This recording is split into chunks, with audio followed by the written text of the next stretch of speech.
As the leader of the Booner Pack, I lead from the front. All right, boys. Lock in. It's our core foundation, man. Grit. I'm fired up. I'm fired the f*** up, boys. It's pumping right now.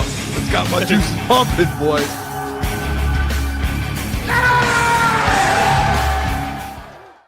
Welcome to Crunch Time Sports with Jeff Iafrate and Booner. It's Thursday, February 5th. We are back. Only a couple days away from the Super Bowl, but more news coming out today. We'll talk about Maxx Crosby. Don't worry. NBA trade deadline ended today. What do you think about the Detroit Pistons and their trade deadline? We'll talk about all that. Shawn Murphy. We got Rogelio Castillo. We're talking Tigers today as well. So we're going all across the sport today.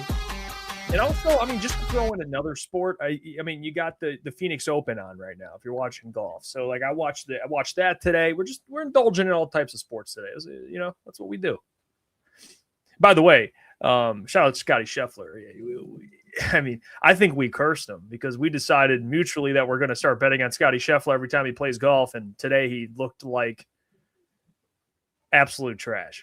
So I think we cursed him single-handedly. So I think I think our whole theory about betting on Scotty every week. Well, he played his worst round of his life.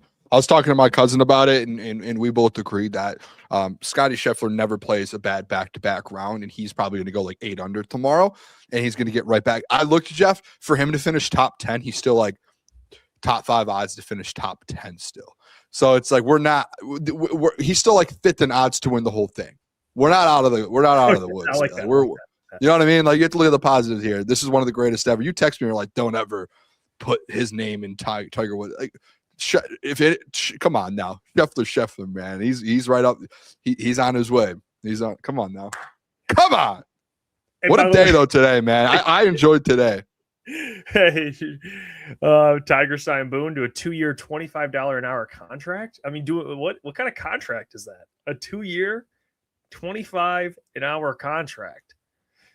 What's your role? What would your role be with the Tigers, Boone? Is this something that you're announcing? I don't get it. What are you are you like the energy guy? What do we do? Me a contract? Where's this? They say that it's reported the Tigers are signing Boone. 2-year, $25. Did this just come out? What? It's like that guy who's like Sass's video. He's just sitting there drinking a beer with the boys, and it's like first overall pick, little Sasquatch. He's like, me? Did I just get drafted? He's like on the phone with his mom. Like, Mom, I didn't want to be drafted. Thank you very much. $25 an hour. It's going to take more than that to we got to get me there. I'm sorry. That's a low deal, man. I think I might be worth a little bit more than. I'm getting undervalued here. I'm going to do the Tarik Skubal thing. I'm taking you to arbitration. $25 an hour, man. What are we doing? Tarik Skubal type of money. You found out today. Well, you talked about we did, yesterday. By the way. Someone said here, you guys had Doc pissed last night when you guys questioned his report. Doc was not happy. Is he live right now? Let me go check. He was not happy, man. No, I know. I shot out ready to meet him. I think he commented on the video, and I was like, if you guys haven't seen that video, go see the Maxx Crosby video. It's posted on our YouTube channel. You can just go watch our bit from that. Like Steve was wild. He kept bringing it up 40 minutes into the yeah, Steve Wilds. It was embarrassing questioning Doc's sources. I don't think it was embarrassing at all. I think it's fair. I think it's very fair. You see Adam Schefter on a panel with like Dan O, and Dan O being like, what are we talking about? Like, where are these reports at? Is it like full go green? Is it yellow? Are we cautious about it? Because we were gonna all out shit our pants if this was if coming from Maxx Crosby. Like, this yes, there was no like, hey, we don't trust your sources or your takes or your reports. And I love the Doc. He's probably watching right now. There's no like, hey, we don't trust. It's, hey, where's this at? What type of report is this? You know what I mean? Like right now, you guys want to know something crazy? Like, what if I just tweeted out right now per sources, the Detroit Lions are signed Sam Laporta to a 4-year extension, blah, blah, blah. I'm told by multiple sources. And are you guys like, you guys are going to be like, Boone, like, where did you hear? Like, I'm not going to give you my source, but you're going to be like, is this a serious thing? Like, we're asking. Like, She'd be like, "Trust me, bro." Like, no, Yeah, it was kind of like what do they call it? Tongue in cheek the right word? I don't even know. We weren't actually saying, Doc, are these real sources? It was more like, are you being serious right now, Doc? Like, it was more so like, did you hear from Maxx? Like, is this a report? Dude, there is different types of reports, man. There are especially with things like this, when a guy's unhappy in an organization, there are reports where you hear it straight from the dude's mouth, straight from Maxx Crosby, where you hear it from friends of him, or you hear it maybe from agents, or there's just rumblings. Was the report rumblings, Doc? Was it straight from Maxx? Was it that's it? Well, you know what the response, like, Doc, shout out to Doc. Like, I think what I was in my head when I asked the question, I wasn't trying to be shout out Vincent. I wasn't trying to be disrespectful at all. I think it was. I think the answer, I guess, in my head, I was expecting is like, they're legit. It's a legit. Like, these are. It's. I don't know. It's legit. Like, not that it's. How do I phrase this? It's a pretty reliable source, or like, you know, kind of hinting at us, like, hey, boys, like, this is real. Not just like, this is what I'm hearing. I don't know. I guess for a guy like Maxx Crosby to want to come to Detroit, I mean, I have no doubts. Like, I believe Doc's report that he would choose Detroit as his first option. But a player like that moving or being on the move, massive deal. Like, that's not just like Quandre Diggs could sign here. It's like, it's Maxx Crosby. If someone else put this report out, me and you have had this conversation actually. To be fair, me and you have had this conversation multiple times the last couple of years since we've started really, and since, remember last year I was putting out reports, like, we've had these conversations of like, when people put stuff out, is it usually like, and not just the Doc, but like anyone, like when we hear that, we're like, is that like, is it hearsay? Is it this? Like, we've always had that type of even thing. guys with like a ton of followers. That's all. Yeah, that's always been a thing. Being reliable or anything, he's very reliable. I mean, you see it all the time too with big reporters. Like you see like the Diana Rossini, I think in the recent one was Jordan Schultz, where or someone put out something, and then like a week later, Jordan Schultz again. He does this always before the combine, but he put out something where it was like, these reports were actually not as true as you think. This is actually what I've been told. So it's like, it happens. It's just like, all right, you have to listen. If people in the chat want to say, hey, you guys are questioning the Doc, we're questioning him for you guys. We want the truth, and we want clarity on. Yes, not the truth, because the Doc is true. It's truth, but more so like, we want to like have the most understanding for the people. We don't want the people to be confused, and if we're a little confused, that means the people are confused. The Doc was texting us after. I woke up this morning to a bunch of texts from the Doc, him explaining everything, and I love him, man. What's funny too, Jeff? I know, I feel bad. I didn't mean to. No, I did too, but it was funny. Me and you were talking, obviously, before the show. We do our pre-show, and we talk about what we're going to do. You were the one that brought that up to me. Like, hey, I just want to see a level. And somehow I got wrapped into the very first question of I was trying to throw you a layup. First, I think you hit him with the ending of that question. Maybe I should have stopped it. I was trying to, you messaged me and you said, just throw me a layup. And I was like, okay. So I went to go into it. What'd you say at the end? You're like, I can't remember. You said he hated the words that I said. It was like last year when I called him the clickbait guy, but it was like, boom. And you were supposed. This whole thing. People were like, "Booner, you're questioning." This was all Jeff's. Like, it was really my gripe. Yes, I got that with Doc's sources. I was just like, "Is this legit?" Like, and I was sticking up for the Doc all air before the show. Excited, or am I going to get let down? Like, is he actually going to be traded? You know, that's really all it was. I thought it was so funny, dude. Yeah, no, you're right. Funny. It was actually my idea. You tried giving me a layup, and I think you said one word in the entire like sentence that triggered Doc, and then he was on the loose. I felt bad. I haven't told you before the show. I was like, I kind of disagree with you. Like, I think if it's out there, it's out there. That means someone said it, and you're like, no, I think like it depends on who it comes from. And I'm like, okay. And then I went to go ask him it, and somehow that came out, and I was like, oh no, like no, boom, got him. I messaged you right after. I said, oh, hey, by the way, I'll take the heat. I just found I didn't even know that the Lions hired a tight end coach. Like, yeah, they did. They hired next Ben Johnson. No,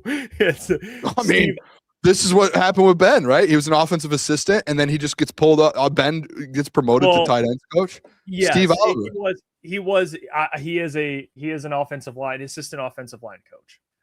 So he was working under Hank Fraley. So maybe what did Ben do before tight ends? He was the assistant offensive lines coach in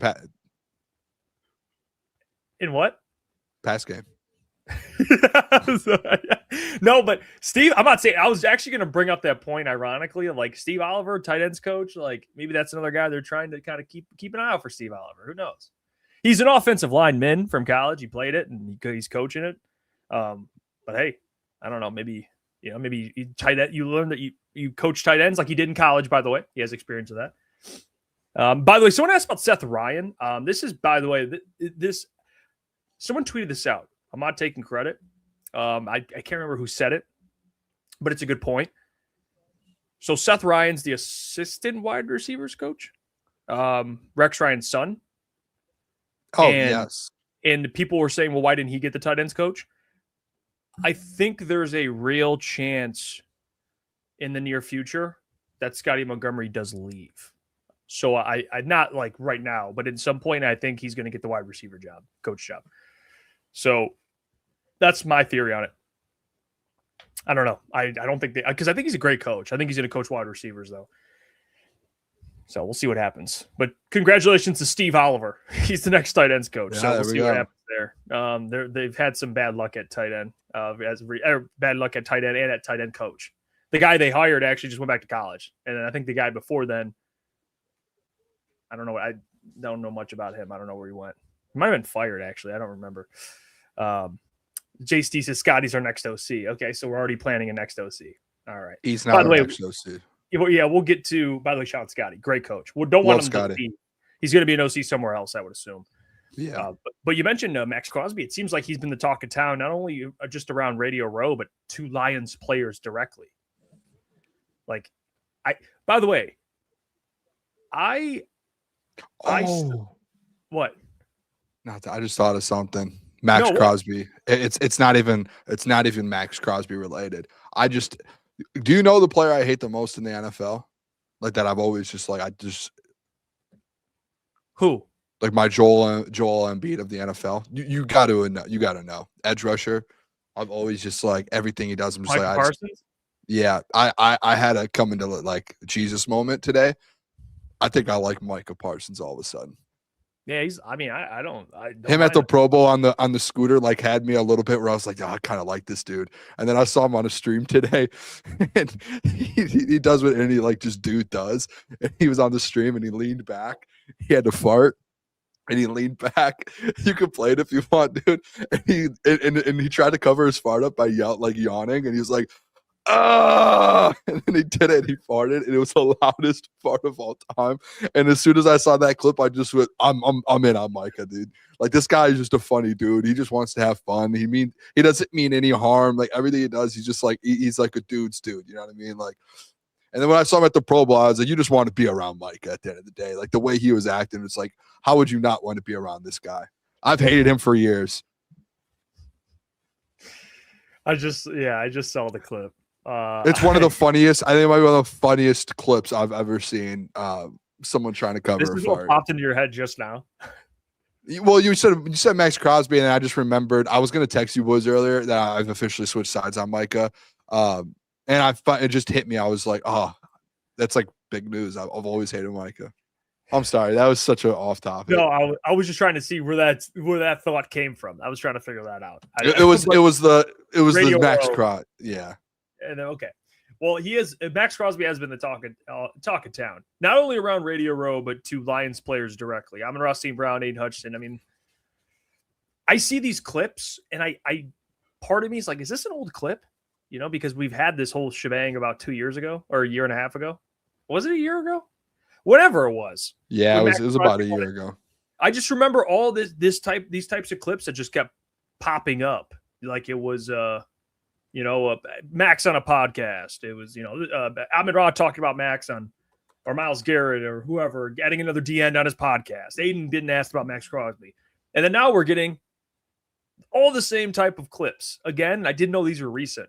Okay, so apparently Aiden was asked and Amon-Ra was asked about adding a player like Maxx Crosby. So we'll take a listen to Aiden first, and we'll get his thoughts on it.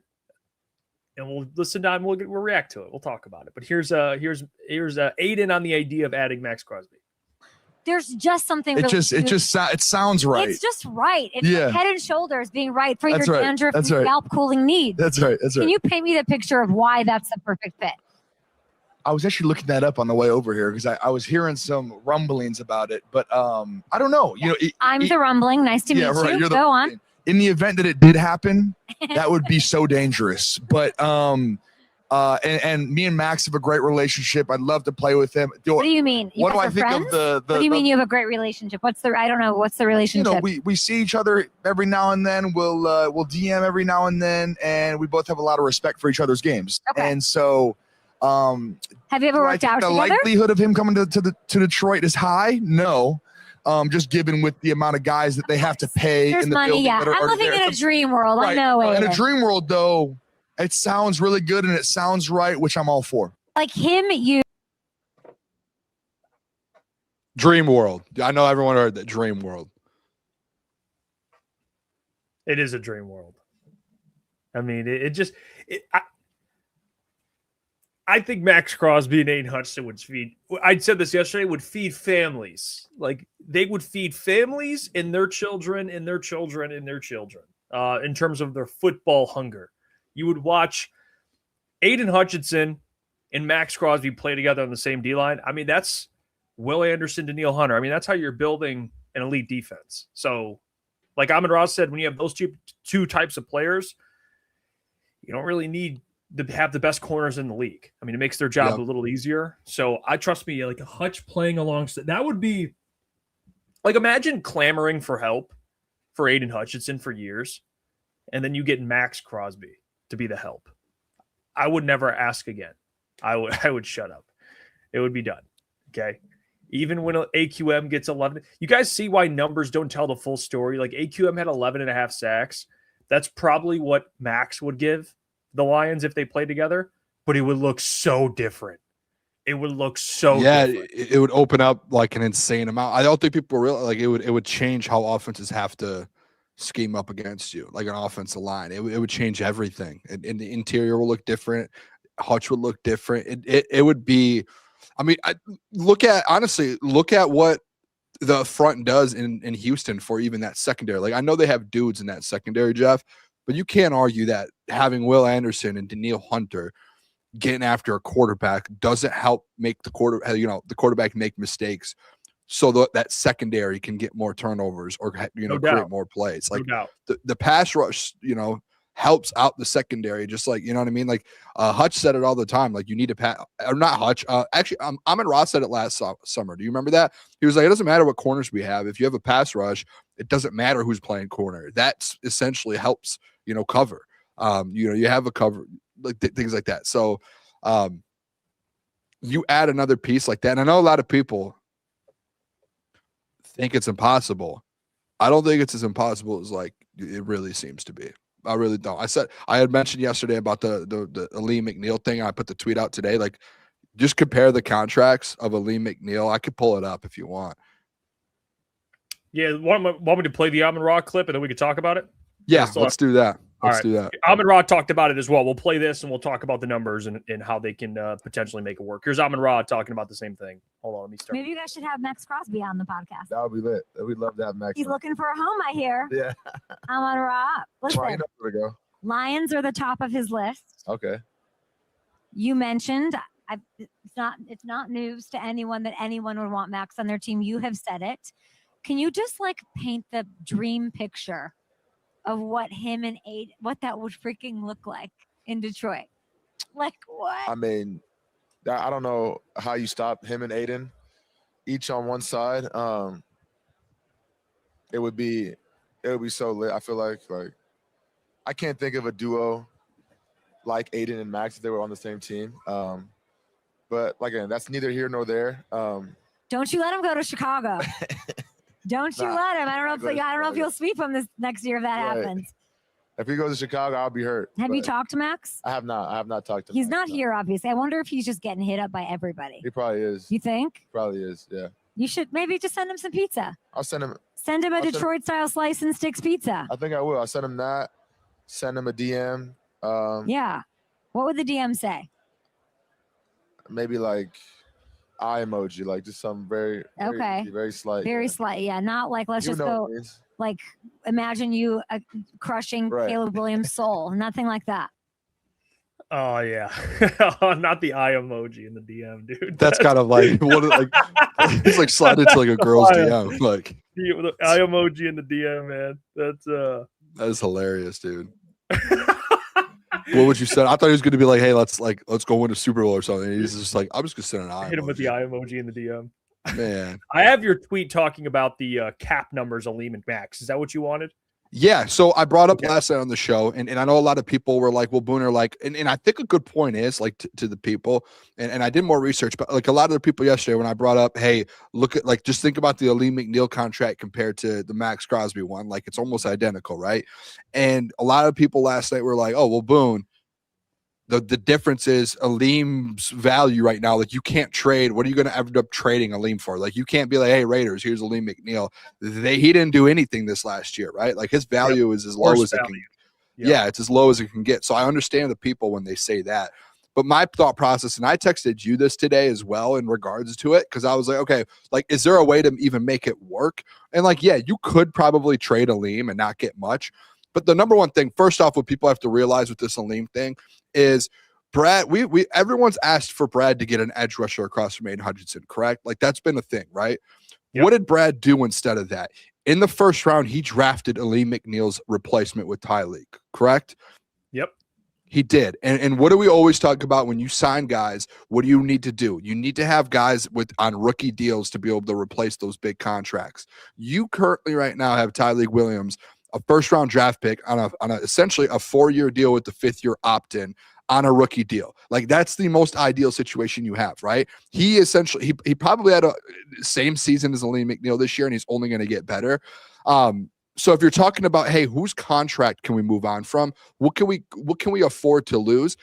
Jeff, and I've said this for years now, and you know this. I said it last year. I said one of the worst things that Brad Holmes has done as the GM of the Detroit Lions is give Aleem McNeil the contract that he did. It is. And I love Aleem McNeil. I think, amazing person in Detroit. He's at times has been a great player for you, but he has been an undervalued piece for the amount his contract's worth. And I think, like I said yesterday, go look at, and I told people, I said, go look at the Aleem deal and the Maxx Crosby deal. They are almost identical. So today I said, all right, I'm going to tweet it. I'm going to go look at it, and I'm going to show the people here a little bit. And you can see the cap hits here. Mind you, this is a big piece, Jeff. Mind you, Maxx Crosby currently, and the last 3 years of his deal, has no more dead cap. Dead cap's gone. They front loaded his contract. Last year was like 38 million cap space. They made the last 3 years with no dead cap. This is the last year that's over 30 million on his 4-year deal. So Maxx Crosby's deal was essentially front loaded on dead cap and all of that. He no longer has dead cap these next 3 years. Jeff, Aleem McNeil, you have, again, another note. After the 2026 season, Jeff, you have an opt-out option for Aleem McNeil, which would cost you $16 million in cap or a dead cap. So in 27-28, Aleem McNeil, his cap hit is going to be around 56, 57 million. If you opt out of the deal after 2026, you're only on there for 16 million. So you're saving what?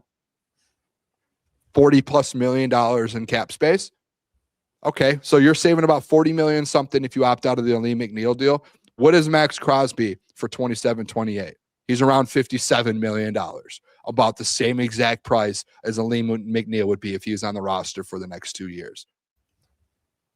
So you're looking at it, okay, trade for Maxx Crosby this offseason. If you have to suck it up and find a way to get that $35 million for 1 year and roll with Aleem and Maxx, on the back end, hey, we're opting out of the Aleem McNeil deal. We're cutting him at the end of 2026. We're going to save all that money, and that $27 million in cap hit and that $29 million in cap hit for Aleem McNeil. What are you going to do, Jeff? That's your money you pay Maxx Crosby for 2027 and 2028. You're essentially swapping out those last 2 years. You're swapping out Aleem McNeil for Maxx Crosby. And now you have, and mind you, you drafted Tarik for a reason, to take over Aleem McNeil's spot. So you swap Aleem McNeil and Maxx Crosby, and you plug in Tarik Williams, your first-round draft pick, on a rookie deal. It makes sense. And if someone's going to say, hey, Booner, you can't do it because of this, it adds up. The only year you have to get through is 2026. You have to find, that's where it's tough. I don't know how they. It is.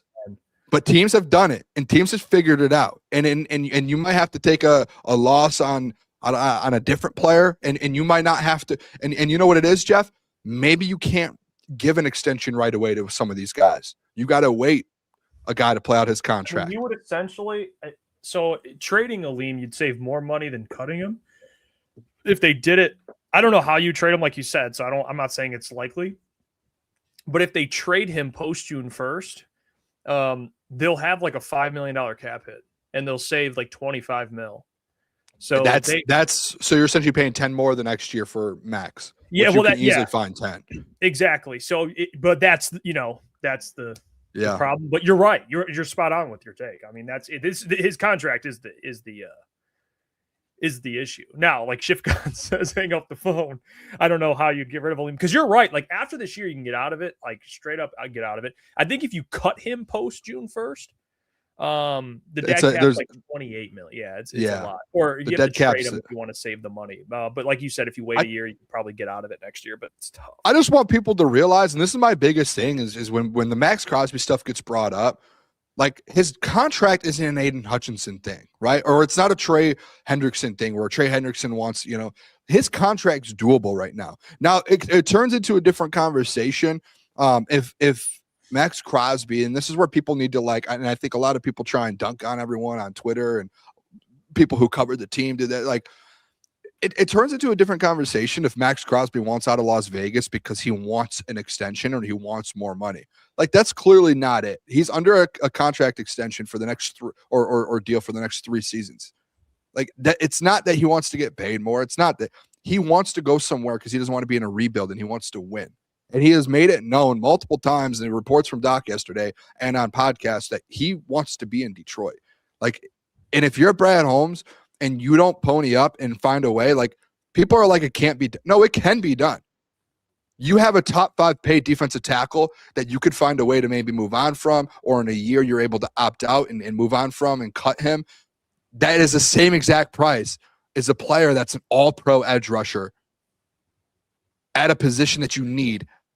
And you can move on from Aleem at a position you just drafted in the first round. Like it lines up. So if someone wants to sit up here and tell me, well, you're dead wrong. No, it's laid out there for you. You think the Jets will be stupid enough to make a deal? AG might. AG really might be like, I'll do it. Imagine like AG's probably the only one. He's the only one that has seen Aleem in Detroit at his best. They lost Quinnen Williams. They traded Quinnen Williams. Maybe you call the Jets up and you're like, hey, man, I don't even care. Give me a 5th. Okay? Like you can have him just to save the money so we can go get Maxx Crosby. Well, even with the Raiders, like if there's a way you could say, hey, we'll throw Aleem, and I know the money's a lot for them, and they're going through a rebuild, so they have some money, right? Like they have the money to do it, and they'll be losing Maxx Crosby's money. Maybe you can convince the Raiders, like, hey, maybe the Raiders would just take his contract on for a year and the Raiders opt out after the next year. Well, that's not that he's the same. Well, I guess he was. That's kind of what the Packers did. They traded Kenny Clark with Micah. Remember they packaged him because his contract. And the Raiders would be like, yeah, we'll do it. Like we're not trying to play for a Super Bowl next year. Like we'll do it. Aleem, but it was still kind of that type of deal. Where it was like, we'll take Kenny Clark. Why not? And for the Raiders, it's kind of it's not really. It's actually kind of it's not a losing situation for the Raiders because, okay, they take on that contract, right? Maxx wants to leave, so they take on Aleem's contract. Best case scenario, Aleem McNeil's gets back to where he was before, and you have him, and you can keep him on the roster during your rebuild. Worst case scenario, he is what he was last year, and you opt out. And you have a little bit of dead cap over the next couple of years during your rebuild. Like it's not, and you might have to give up, if you're the Lions, you might have to give up a first in the future, or you might have to give up a second. But if I'm Brad, this would be something I look to do. Like I would look to do what the Packers did with, like you said, Kenny Clark, and some first to get Mike or get Maxx Crosby. Yeah, especially because the contract is doable. If you can move on from Aleem McNeil's deal, this contract lines up and is doable. Do not believe anyone if they say the contract and the money is not due. It is so doable. You just have to Jeff, thank you for bringing up Kenny Clark and the Packers. That's literally boom. Let me see what Kenny's guy. Now I'm curious. That's such a good pull from you. I know his contract wasn't Aleem's, but he wasn't making, like, they had to shed him to pay Micah. His 2026 cap hits $21 million. Yeah, so it's up there. Well, it says here, his cap hit, his base salary is like $10 million, but still they had to get rid of him. They had to get rid of him to make the Micah trade make sense. Again, like I think the one thing you have to look at, like AG's Burner said, no sane GM is going to do that. You have to look is like some franchises when they're rebuilding, sometimes you have to just take on contracts, and there's an opt out. I think it's they would only take it on. To be fair, we'd have to attach a lot of capital to it. Probably do it. I mean, unless they really like him, do it. But that's what I'm saying. It's like a win-win. It's like a win-win. Okay, you take it on, you get capital, you get some draft picks for Maxx. You bring on the Lee McNeil contract, so the Lions can afford it. And if he plays well, you keep him for your rebuild the next 2 years at the same price as you would have had Maxx Crosby for.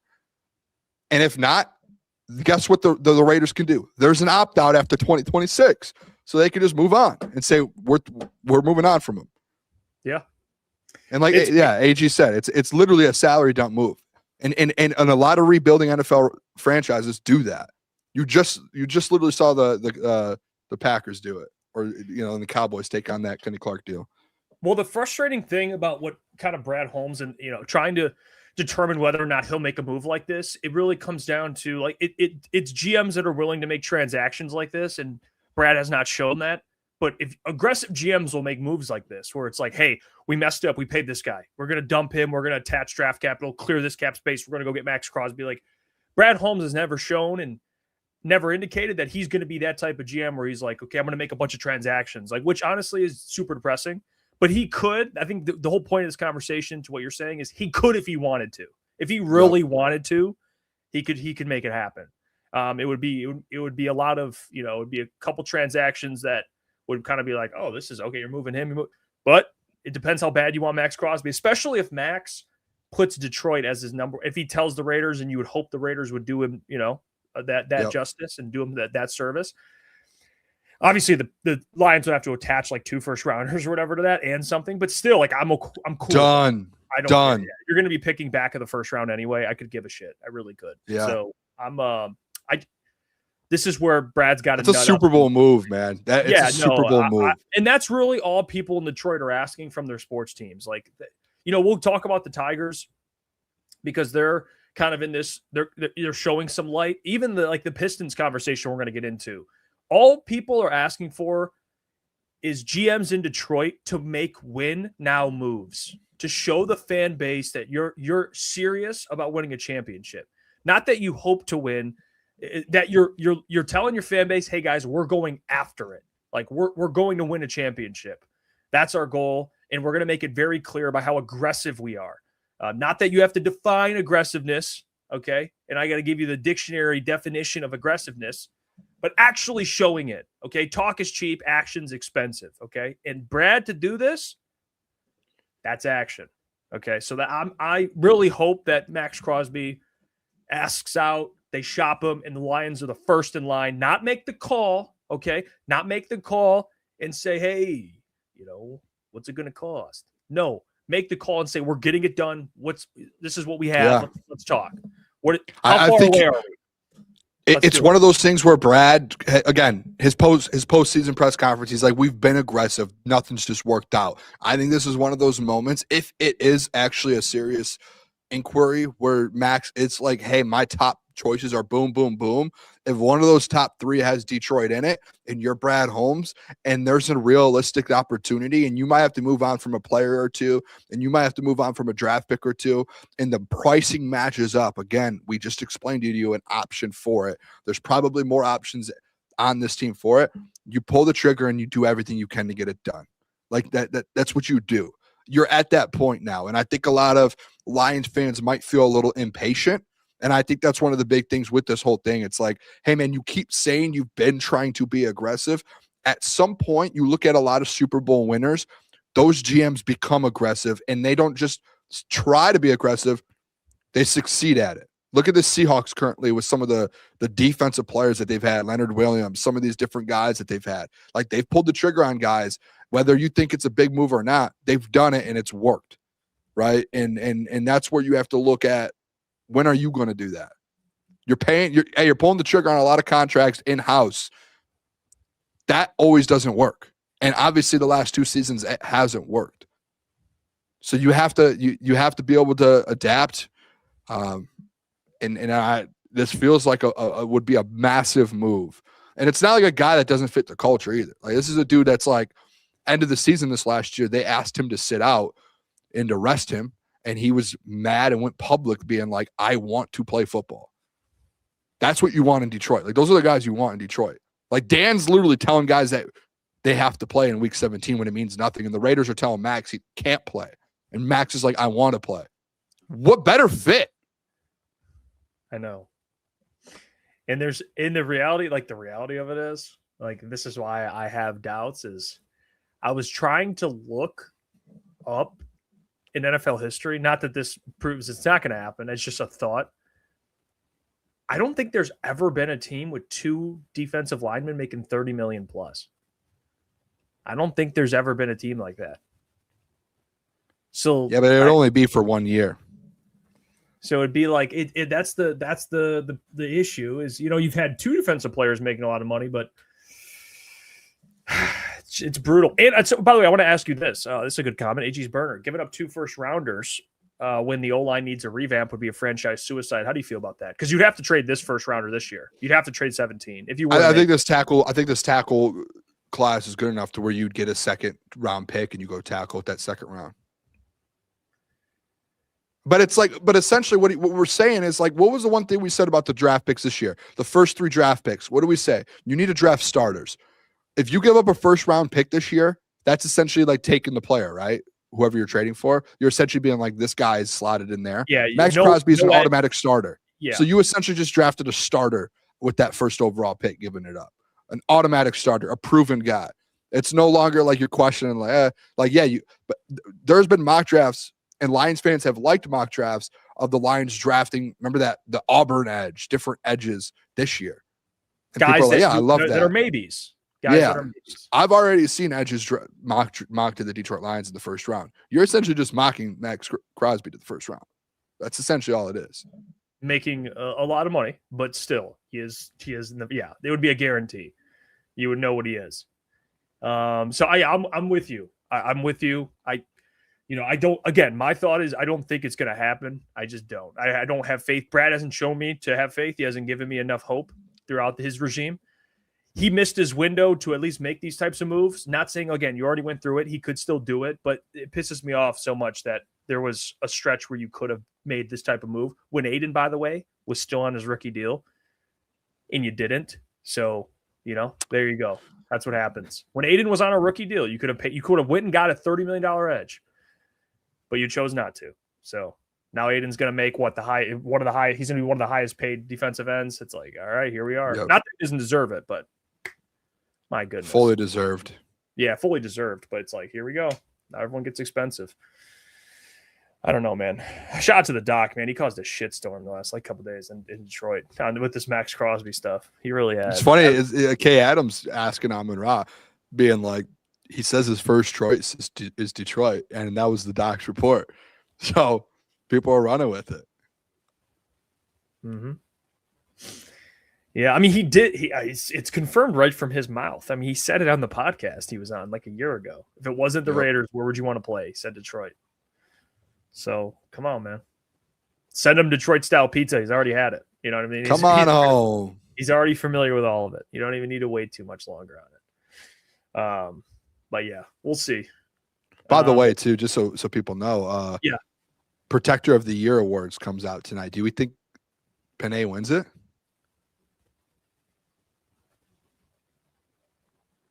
Yes.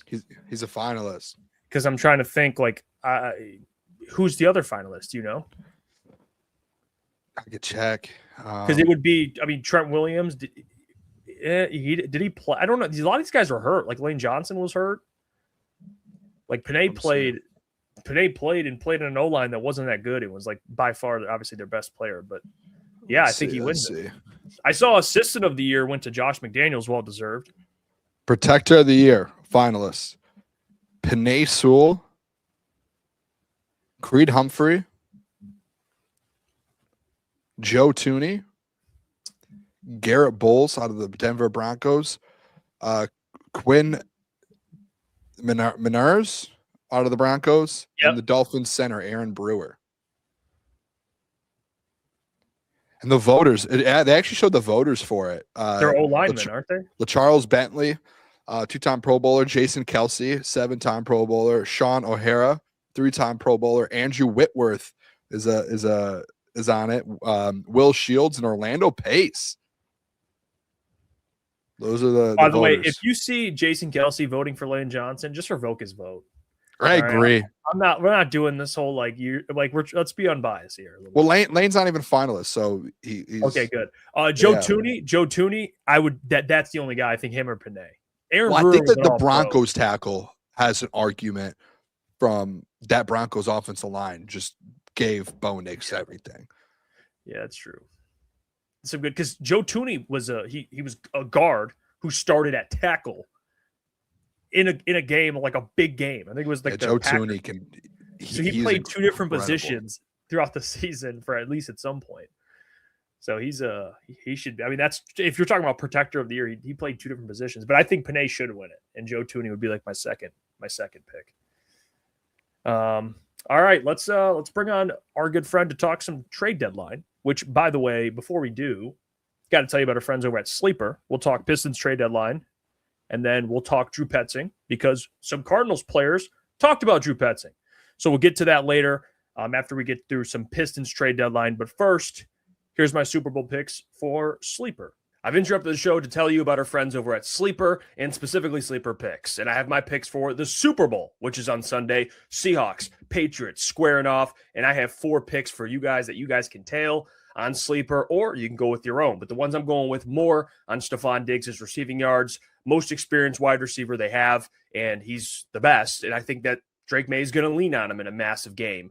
Travion Henderson, more on his rushing yards. It's a player that's been electric this year, the rookie out of Ohio State. Give me more on his rushing yards, more on Sam Darnold's rushing yards. 6.5? That's 1 scramble or 2. But I like Sam Darnold to at least try and scramble in this game. It's the biggest game of the year. You have to.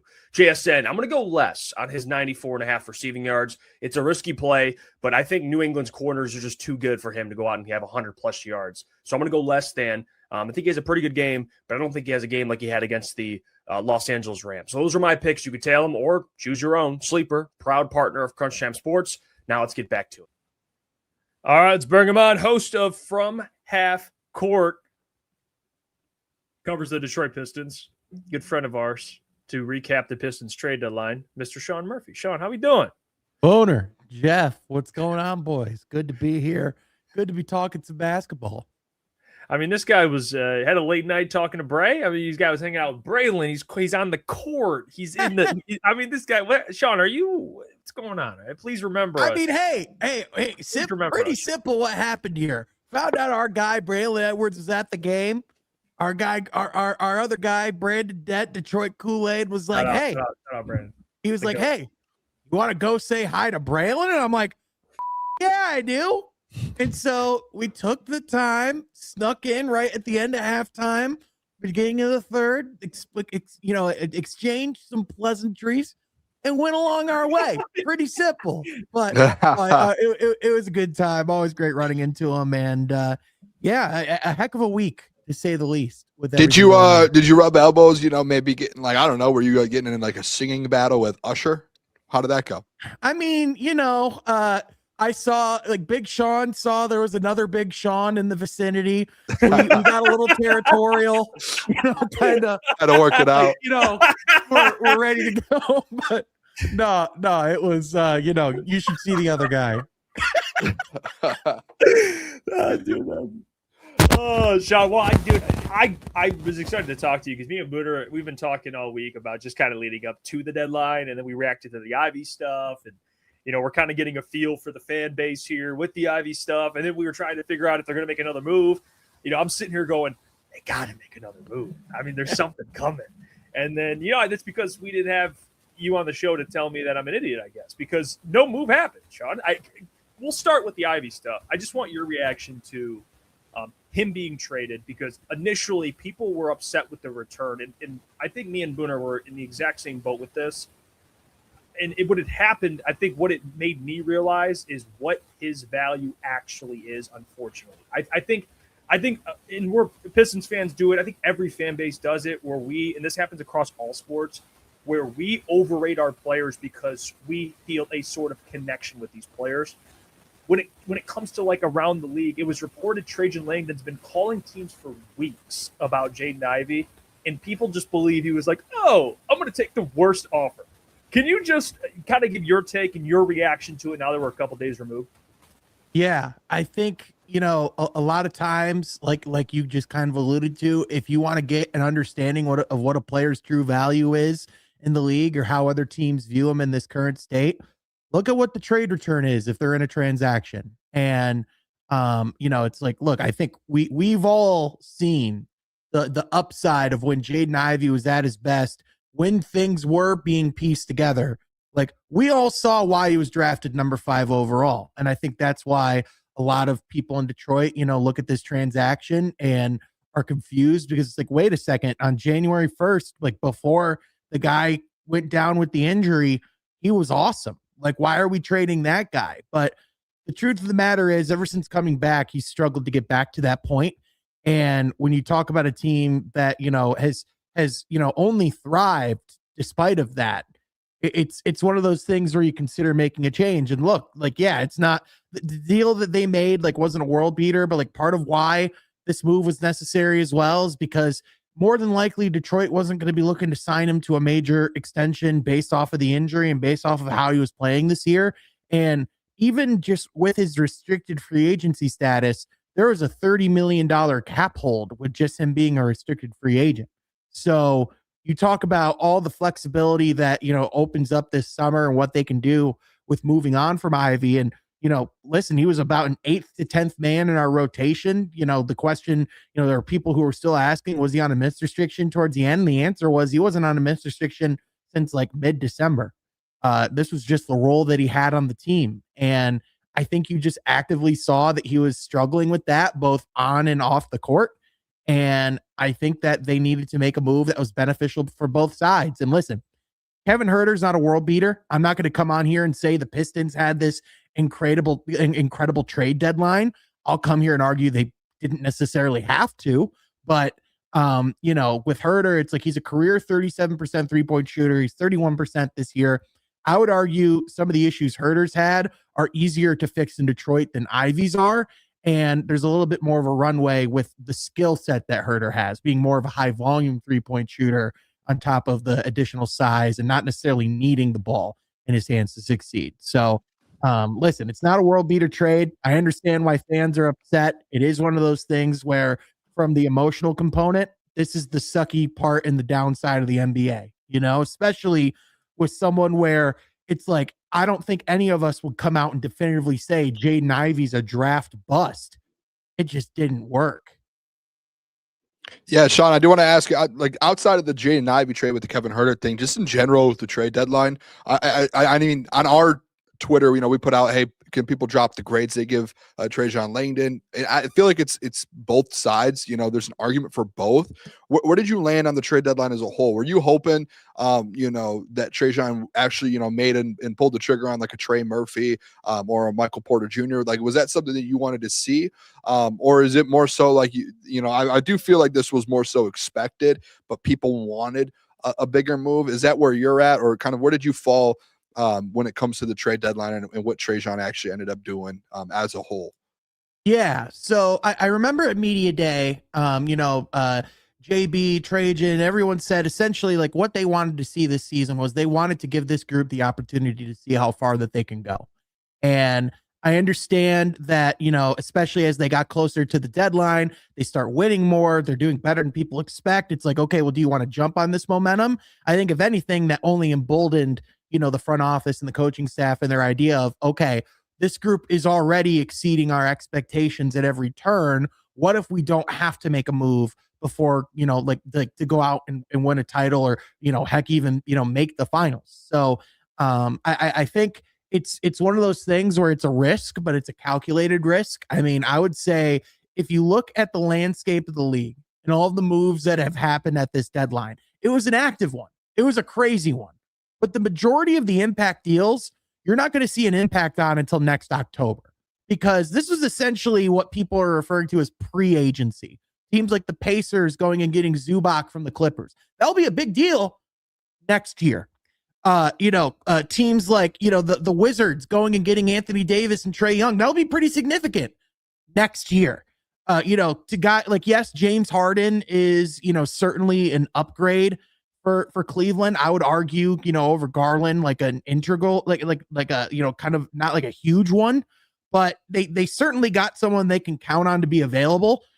Boston, like I'm not going to come out and say that Vucevic wasn't a huge ad for them, because he was, but their season was always going to come down to whether or not Tatum's going to be healthy and ready to go and on the court. That didn't change with the addition of Nikola Vucevic. So looking at like the landscape of this deadline, like, yeah, the Pistons still are a flawed half court offensive team, and they still are not perfect by any means, but they still have a brand of basketball that translates to the postseason. And they still, even like, let's say, they flame out in the playoffs, or they find that they need to make an adjustment. I still think there's a real merit to making those decisions based off of the postseason and not based off of a half of a regular season. So, again, I know it's not going to be the thing that fans are going to come up here and clamor for and like massively celebrate. I'm not going to come up here and try to pretend that this was the best deadline that was ever done, and they were working the phones like Picasso was working a paintbrush. But like, I mean, I could definitely argue, like, what team in the East got massively better? Like, are we talking about Jose Alvarado to the Knicks? Is that the biggest impact move on top of those other two? Like, it's just, the most part, it was teams that are bad now preparing to be not as bad going forward. That's really what this trade deadline was, if you really break it down. Yeah, and I guess that's the the perspective I was interested in getting from you, is because the East to me is as wide open as it's been. And I know, like, last year the Pacers, obviously they made the finals, so you could argue even last year it was kind of open, but some teams made moves. But to your point, like, I don't look at the East. Like, I look at the East as it's still wide open, to your point. I think that's where people were frustrated. But to your other point, it's not like, not too, I'm trying to think of like how many big players that would have been fits here were moved. I just don't, that's what I was thinking about today. Like, I saw earlier, like the Warriors trading for Porzingis. You had, like you mentioned, AD going to the Wizards. Like, you weren't trading for Anthony Davis. Trey Murphy, he didn't get moved, right? He didn't get moved today. Michael Porter Jr. didn't get moved, correct? So, yep. I mean, I'm trying to think of like I know people are like, well, Kobe White. It's like, it wouldn't have been. I'm starting to kind of just accept the fact that it just wasn't as active of a deadline to where maybe you could have gotten like Jaren Jackson Jr., but then it's like, okay, how big you have Durant. So it's like, I don't know. I'm starting to kind of come to that realization of, like, to what you're saying. It wasn't as active of a trade deadline as maybe people. Well, it was active, but not in the way that we were expecting, I guess. Right. And if you look at even like the Jaren Jackson move, like Utah, they've been bad for so long, and they've just had this treasure trove of picks and assets just to finally do something to become relevant, right? Like, it was pretty clear that teams weren't going to pay that price for Lauri Markkanen, so they might just be better off trying to be competitive now, because even if you make the play-in, the last 2 years, the teams that have won the number one overall pick did it out of the play-in. So, there's no longer that same incentive to just continually be bad. That's why the Wizards went and got Trae Young and Anthony Davis this deadline, because it's like, look, we have these young guys, like, we have to try to win games with them at some point. And, guys like AD and Trae Young, they might not be, like, viewed in their highest value through the rest of the league, but for a team that hasn't been relevant in like a decade, if I'm a Wizards fan, I'm more excited. Like, I said this to someone yesterday, like, I'm more excited to tune into a Wizards game next year than I've been since 2015. And like for some teams, that's a big deal, especially for like a small market team that was really struggling to move tickets over the last few years. So sometimes the perspective of like those expectations are a big thing, but it's like, again, you look at everywhere else, like quite frankly, like, yeah, I think James Harden in the short term can make Cleveland better, but it's like, I think that's a pretty desperate move from a team that's pretty clearly trying to cling on to Donovan Mitchell beyond this year. You know, like if it like there was talks of Milwaukee maybe going to get like Ja Morant or something like that. It's like that would have reeked of desperation. Even if if the Pistons were to go make that like Jaren Jackson move, like if they were to give up like the similar assets, that would have essentially been all of their future picks to trade. You know, and it's like I don't know if they want to like push all of their chips in the middle of the table and give up what is essentially the most important commodity right now in basketball in the views of front offices, which is flexibility. Because if you're not that good and you're stuck and don't have many options to move chips around the table, that's when teams start doing some dumb. Hey, Shawn, this is off of the trade deadline. This is just a personal question I want to ask you. No. How do you feel about I'm kidding. Go ahead. how do you feel about the All-Star game? I know it's cool that, you know, we have two guys in it, and it's like sick that Jalen Duren's an All-Star now. And I think just getting elected an All-Star is really cool. But I think when you actually get to the weekend now moving forward, it's like, it's kind of like I'm probably, if I'm being honest, older. And I say this all the time. I said it with the Pro Bowl. Like if we didn't have a social media business, I wouldn't watch the Pro Bowl. It's the same thing with the NBA All-Star game. Like if we didn't have crunch time, I just would not think twice about watching the All-Star game or All-Star weekend anymore. Like I just wouldn't. So I recognize that I'm probably no longer the target audience of the NBA All-Star game, but when someone like myself who covers the game credentially, like with a credential, like professionally, like I talk to teams, you know, like I cover this at a pretty granular level.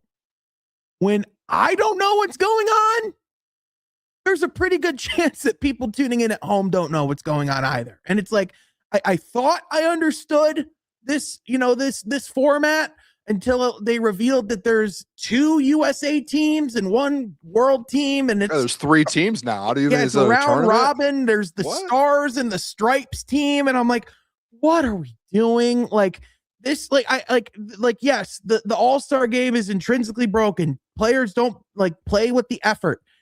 It's not the format that's going to fix it. You know, it's like you can keep trying. I've said this before, you know, referring to really bad Pistons teams, but it just applies to the All-Star game.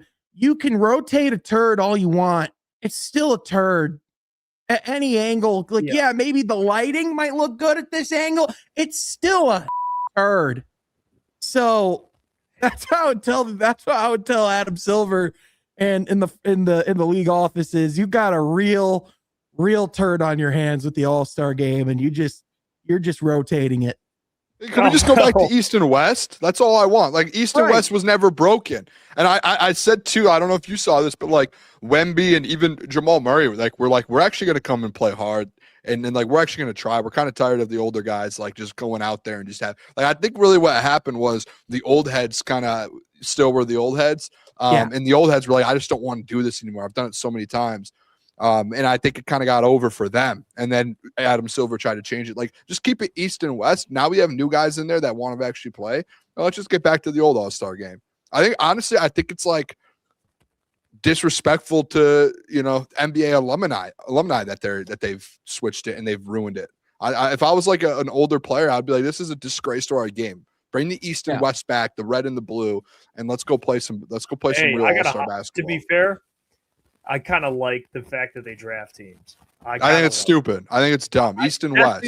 That's the only part I was like, I kind of like. So because I hated it when they started. Then you could then watch the draft, which I kind of. So like. I'm not watching it for the draft. I watch the NBA draft for the NBA draft. I don't care about an All-Star draft. What are we talking about? A draft. Okay. Go. If you want to do a draft, you do it. I know, Jeff. I know you. I know how you play 2K. By the way, you draft teams. Like that's your thing. It's stupid. Play East-West. So, I think this is one of those situations where I think both of you are right. Not to cop out, but it's like I think we have exhausted all of the different options here with the formatting. It's clear that East versus West is just what works best. That's not the part of the All-Star game that's broken. However, some of the most entertaining moments of the last decade in the NBA happened in those All-Star drafts, specifically when James Harden was traded from Brooklyn to Philly, and Kevin Durant had to explain why he was drafting Rudy Gobert and not James Harden, and LeBron's like holding the clipboard over his head. Like there have been some incredibly enthralling moments that have happened in the draft. It just hasn't been because of the All-Star draft itself, and then the game itself never really turned out to be that great. But it's one of those things where I think there's a lot of factors here. I think in the 80s and 90s, I think the NBA was still very much a rising league, a growing product. So I think players, the money wasn't the same. I think they understood that the All-Star game was really an opportunity to sell their product to the outside world. And I think now with how much money's in play, I think, like you guys have said, there's been some, certain stars, LeBron, haven't tried since Black Ops 2 came out, and, in the All-Star game. And I think you have a lot, like if you want to talk about like the thing that's going to fix this is it's always been the same answer. And it's when the players choose that they want to try, like when they care about the All-Star game is when we'll care. And it's pretty simple. And I think to your guys' point, like, I think we're seeing more and more guys who are coming in and are saying, hey, we want to actually play a real game. Like, we want to try here. The problem is that we keep giving spots, like this year, like, I'm just going to be honest, like, sorry. Yeah, like LeBron hasn't been an all-star this year. He hasn't played like one, and like there was briefly, he didn't make it, like he made it and Kawhi didn't, which was just laughable. They conveniently, they found another all-star spot for Kawhi. Look at that.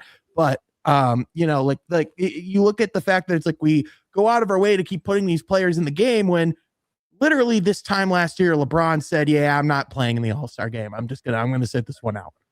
It's like, we what are we doing? It's like, if that's how you want to fix it, but at the same time, who cares?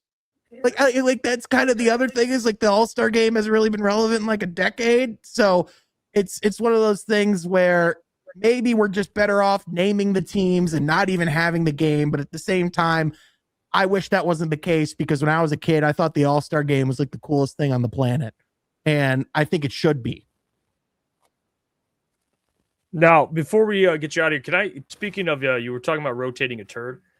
People were talking, at least from when Kevin Huerter was that transition is crazy, dude. You were talking about rotating a turd? You're a pro, Jeff. That was such a pro move from you.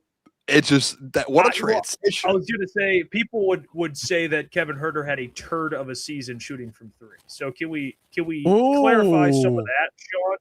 Can we clarify some of that? Why should people have hope that out of an 8-year, 9-year career, he has 1 year where he's shooting under 37%? All of a sudden, the guy can't shoot. Can you just give context to that?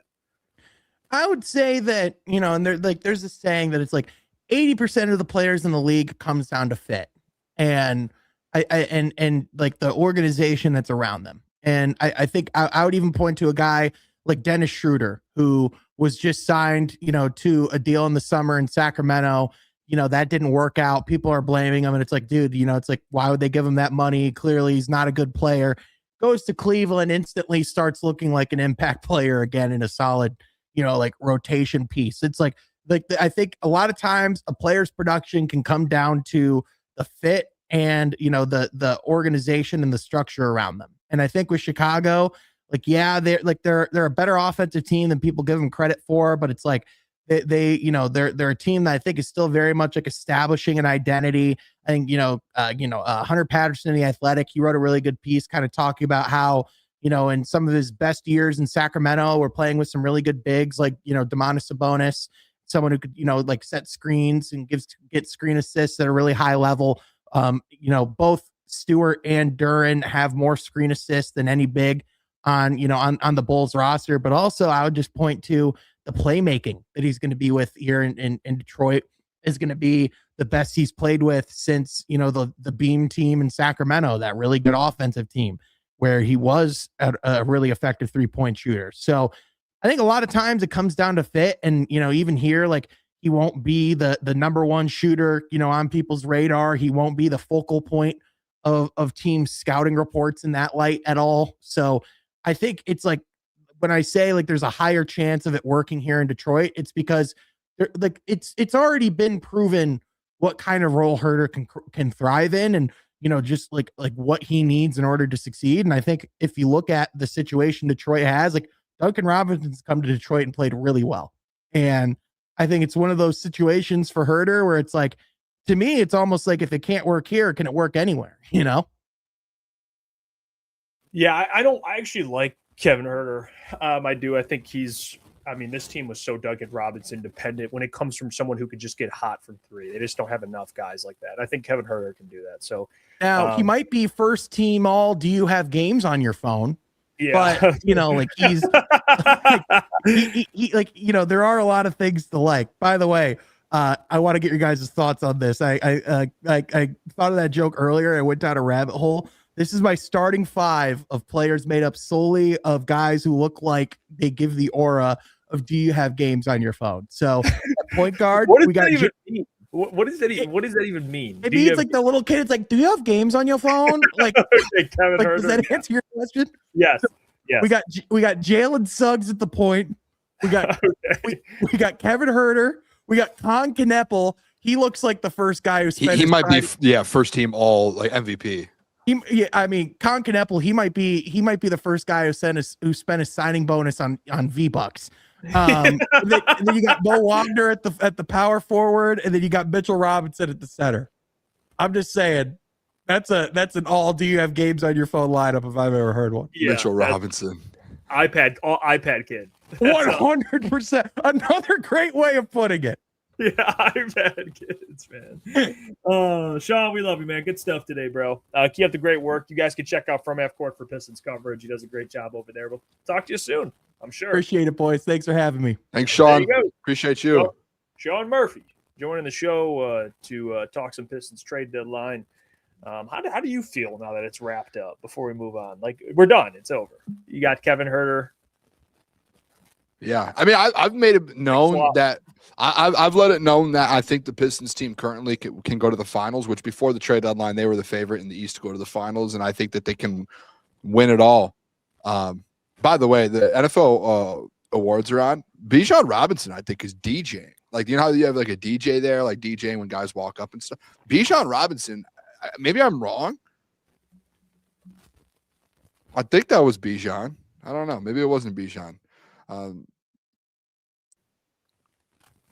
Did you say something? You're like lagging a little bit. I don't know if you want to go out and in. That was I don't know if that's just on my. Am I messed up? You look like you're like. Are you alive over there? All right, let me restart. Be back in a second. Yeah, I'll just talk. I'll say this about the Pistons though. Shout out to the people. Just stick with us. Juicy J, little technical difficulties. I've said though before that I think the Pistons could win the NBA championship with or without making a move at the deadline. I think they had an opportunity. Now, was it a low opportunity? Yeah, it was a low opportunity. And if they made a big move, then obviously it gives them a better chance to beat the Thunder. But I still think they can go on a run and give themselves a chance at the finals with what they currently have. And I said it too. I don't know if I said it on the show yesterday when the Kevin Huerter stuff. I think Kevin Huerter is just a better fit for what they're currently looking for. Instead of Jaden Ivey. Jaden Ivey wants to be a top 3 guy, and they just don't need that right now. Well, they do need it, but he just didn't fit that mold for them. By the way, NFL honors, they're about to announce Defensive Player of the Year. Aiden Hutchinson and the crew won't get it, but Aiden Hutchinson is in there. So shout out Aiden Hutchinson at the honors, I believe. And there's a chance too, by the way. I was telling I texted the boys here in the last couple minutes. Penei Sewell could win Protector of the Year. I'm pumped up about that. There's a good chance. I think he can win it.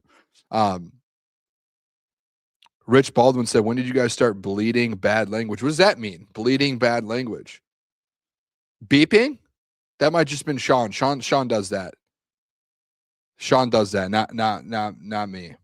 I don't even have bad language. That's only Jeff and Klotz. That's Klotz and Caleb. Those are the 2 guys. But yeah, I'll say that the trade deadline, I know a lot of people there. I know we posted and we talked about it with the Pistons trade deadline. We put out there and just asked people how they felt. A lot of people wanted a big splash move to make a step forward. I agree that could have helped. Was that a necessity and did they have to do it? No, they didn't have to. I think this offseason they can make a better move and they can prepare for next year. Jeff, welcome back. Are you good? Yep. Yeah, you were yeah, I don't know what was going on there, man. I don't know. It's getting hacked. Myles Garrett just won Defensive Player of the Year. Could have predicted Who that. saw that coming? That might have been like the biggest, like, well-known. I don't know. I don't know if any of the other Like ones. if I was one of the finalists, I'd be like, nah. Did you see who won Assistant of the Year? Josh McDaniels. I mentioned that. I said Okay. that earlier. Oh, did you? Okay, sorry, I missed that. My bad. He well deserved. Yeah. Well, no, I think Clint Kubiak could have. No. I think Clint Kubiak easily could have had a. No, what? How? They're both in the Super Bowl. Yeah, but guess you had a second-year quarterback in the MVP conversation with a bad O-line. I guess. And Clint I had don't know. Sam didn't have like I think if it went either way, I would be like, okay, it's fine. I don't think it's like a clear like Josh McDaniels. It's to me it's clear. I think it goes either way. I think it's such a fair like either way. If Darnold had Conversation. like a year like he did in Minnesota, you would have a better argument. But he was like, Is this Myles Garrett's second or third defensive player? of the he's year? had multiple. I don't know. This is number 2, I think, right? 2. I don't know how many he's had. I feel like he should have like 5. There's Micah again. They keep showing Micah, my new friend. You're allied now. Yeah. Yeah, no, we are, and it sucks too because now he's on the Packers instead of the Cowboys. But it is what it is, man. Which, by the It way, is. I was going to mention that earlier. Like the Cowboys traded him in the NFC. So you don't think Crosby to the Lions, like you're trading him to a different conference? Like that might be a little more intriguing, too. That's true. I wouldn't want to trade him to like an AFC team if I'm the Raiders. I don't want to deal with this guy. You kidding me? To get to the Super Bowl, I got to deal with him. Hey, get the hell out of here. I'm cool with that.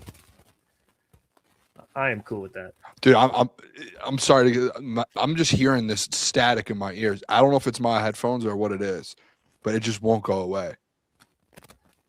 It is anyone watching the show hear that, or is this just my headphones? No, Do I need to order? It's you. Sounds like a campfire of a static. Probably. It's just me. It might be my headphones. I might need new headphones, but it's just, Will said he hears it too. Oh, don't do that. No, you can't say that. Now Tim said just on your end. What is it? Someone else, Molly said it. I hear it too. It might be you, Jeff. We were pre-show yesterday, and I heard it, and I was freaking out. Like, what's going on with my headphones? Oh, Tim said, my bad. It is on the stream. And take your cords and like push them in or something. You might have like a loose cord. It sounds like it's kind of loud. It's like staticky. It's like a burnt. On 1 second. Oh, he's gone again. He's gone again. I don't know what it was. I heard it earlier. I heard it yesterday before the show started, and it went away. Jay Hart said, "I don't hear." Rewind just a little bit. Jay Hart, you should be. It's quiet. Earlier in the show, it was loud. I thought it was my headphones. If you guys saw me, I unplugged my headphones, and plugged them back in. And then just now, I just realized maybe it's not my headphones because I've tested them out a million times. I was like, I don't know what's going on. Sometimes it gets really loud in my ears though, and makes me go crazy. I feel like I'm in like a government science project, and they're trying to convince me that something's. I don't know. We're getting so far off topic of sports today. We got Raj coming on, by the way, in 14 minutes to talk about the Tigers, and Tarik Skubal, the arbitration stuff. Valdez being, signing with the Tigers, everything that's been happening. Javier Baez got suspended from the World Baseball Classic. If anyone saw that for smoking marijuana, smoking the marijuana, not good. Can't do that, I guess. But that was 3 years ago. He got suspended for it, and it's still hitting him now. So, yeah, the Wizards are beating the Pistons right now too. That's actually nuts. Unbelievable. For the hit says Boomer, you got to get rid of Jeff. He's causing issues. He's got something going on over there. I can see his camera in the background. It looks like, by the way, I don't want to. I'm not gonna do it. I'm not gonna air the guy out. I would never do this. This is my friend, man. I would never do it. I would never. Oh man. Oh, I would never do it. Offensive player of the or offensive rookie of the year is about to get announced, by the way, at the NFL Honors. My guy Tyler Shuck is the finalist for it. Don't know if he'll win it. I hope he does, but that's my guy. Had breakfast with him at the Combine last year. I told everyone, watch out for Tyler Shuck. And the man is a finalist. He's probably not going to win. It's probably going to be Teteroa McMillan. Maybe Jeff's back here. He might be switching mics. I think we got a mic switch. Happening. Do we have a mic switch? Jeff, come in and test it. Come in and test the mic. You might as well set up the whole sound thing over there. Put on one of the headsets. Go put on one of the headsets, Jeff, from our live shows. I think he's back. I think he's coming back. It looks like he's coming back. I don't know, dude. He's back. Is it the mic? I think it's good now. I don't hear it. What did you do? I just started unplugging stuff. Is it? Are we good? If it comes back, I'll let you know because I got these headphones and they're turned all the way up. I'll be like the first to hear it. I don't know. If it is, I gotta get a new. I gotta get rid of this mic. Teteroa McMillan has won Offensive Rookie of the Year. Unbelievable. No, I think you're good, dude. All right. You're good now. It happened the other day. Remember, we were pre-show. Yeah, and you were. I didn't know that. And you were like, I don't think that's me. I thought it was my headset, and then it went away. I can't hear. I don't know. I can't hear it. Yeah, that's why when it was like you were like, you're the only one who heard it, and I was like, oh, well, that kind of makes. It's like when someone's the echo problem in a meeting, and they're like, I don't hear an echo. It's like, yeah, that's because you're the echo. You're the problem. That's fair. We'll see. We'll give it time here. Teteroa McMillan won. I mean, he got 1,000 yards, I guess. It was gonna be Emeka Egbuka. Yeah, kind of slow down a little bit. Yeah, it was. And then he got kind of hurt, and you never looked the same. Because T-Mac had a good end of the season. He had a good end of the year. Yeah, he was just consistent all season as well. And then at the end of the year, he really popped off. You see that clip of him, dude? Yeah, I've seen a couple different clips of him today. Dude, not going viral for the right reasons. No, he's going viral for bad reasons. Really bad reasons. I don't know what we want to do because we got Raj coming on at 9:30. Have we played all the videos today from Radio Row? Radio Row, I think it's one of the coolest things, and I'll tell you this, Jeff. No matter what, I'm doing this as I don't know. We don't have like are you there? Are you frozen? No, I'm here. As COO, CEO, owner, whatever, as all that, put foot down. We're going to Radio Row next year for the Super Bowl. We will be there. We gotta go. It looks unbelievable. Like the content and everything there, it looks insane. Like Dave Burkett's dominating. Oh yeah, he just goes. Like we could easily go. We go to the Combine. I mean, we could easily go for a whole week. It's not like it's hard for us, and we could probably get in and get a pass and everything. Like it's not that big of a deal. We just got to go. It's been the Dave week, dude. Senior Bowl, he's Super Bowl 2020. Where's the Super Bowl next year? Super Bowl next year is Los Angeles, Inglewood. It's at SoFi. We're going to Hey, keeps going. It just keeps going. California knows how to party. They always do that warm spots, man. They'll never do it in a cold again. Because the next year it's Atlanta after that. Hey, go back to Georgia. Shout out. I've never been to LA, so that'll be my first time in California next year when we go for the Super Bowl week. Now, I do have the clip of Aidan joining Colin, talking about Dan Campbell. I don't know. I think the last time we played a Colin clip, it got copyright strike, but... Oh, we don't have to then if you don't want. He basically talked about his confidence. I mean, I can play the one where Amon-Ra talks about Jamo. That one I can play. I love that, by the way. Yeah, we can play this one. So this is Amon-Ra talking about Jameson Williams. Let's take a listen. He was pumping him up. People ask me all the time, what are you going to see from Jamo this year? What do you expect from him? Jamo is Jamo. He's here. He's arrived. You guys have seen what he can do. He's a superstar in this league. He's one of our, I tell everyone we're wide receiver 1A and 1B. There's not no 1 or no 2. And so, I couldn't do what I do without him. And so, we're lucky to have a guy like him on our team. He's a beast. He's a superstar. He's explosive. He's everything that we need in Detroit. And so Jamo's Jamo, man. We all know what he can do. I mean, Jamo's Jamo. We all know. What are they wearing? They remember last year, Jahmyr Gibbs and Demont did the bounty stuff, and they had like the green bounty jackets. Instead of bounty jackets this year that they had last year, remember they had the bounty varsity jackets. It looks like this year they have, what are those things called? They're like sweaters or like sweater vest things. Yeah, there's a name for them. Cardigans. Cardigans.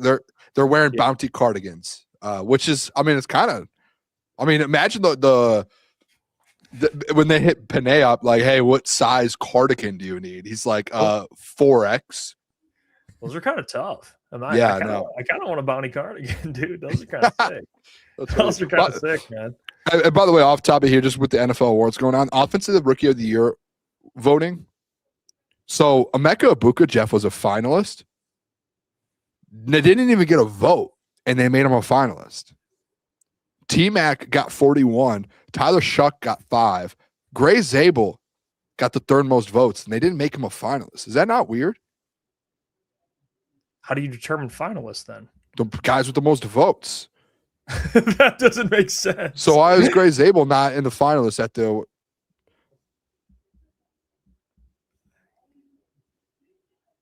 What? I don't know. Everyone in the comments is saying, does that say Gray Zabel? So he got more votes than Jackson Dart. Yeah, he just didn't play a lot. He just didn't. He didn't start the year. He got hurt. I mean, Etienne says no way Shuck got more than Dart. He did. He got Shuck consistently through the year. Once he took over, it was go look at the stats. Actually, Dart did have a good stretch. Dart had I think he had better stats in less games. I think all those rushing touchdowns. Yeah. Remember Klotz was trying to be like Cam Ward. And then I compared Cam Ward and Shuck's stats from when Shuck started, and Shuck played better than Cam Ward. Clearly. It's a fact. Shuck, I swear to God, dude. You guys are going to be so mad when the Saints draft a quarterback in a year. I mean, you guys are going to be so mad. They said that he's the future. I'm telling you. Not worried. Yeah. But shout out, by the way. Pass in about a year. Go on. What were you gonna say? What video did you just play? The Well, he's talking about Jameson, which by the Jamo one. Yeah, I think it's about time. I'll speak for everyone. We got to stop asking about Jamo taking the next step. He's that guy.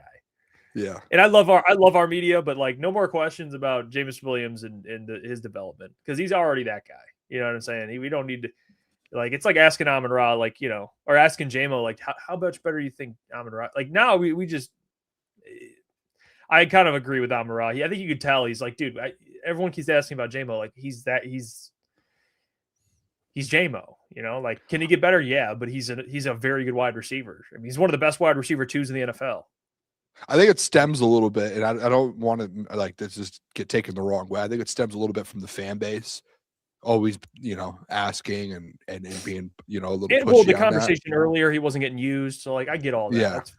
But like, I think that's where it stems. I don't think it's a bad thing from the fan base, but I'm with you where I think it's time, like, for the fan base and everyone to finally take a step back. Like, we know what Jamo is, man. Like, Jamo's has back-to-back 1,000-yard years I'm not saying he's a wide receiver 2 because Amon-Ra today obviously said he's a wide receiver 1, but as the wide receiver 2, when you talk about target-wise on this roster, and he has back-to-back 1,000-yard seasons with ease. Like, it wasn't even like it was like a close thing. Like, he easily got it, and he's getting 6 or 7 touchdowns a year.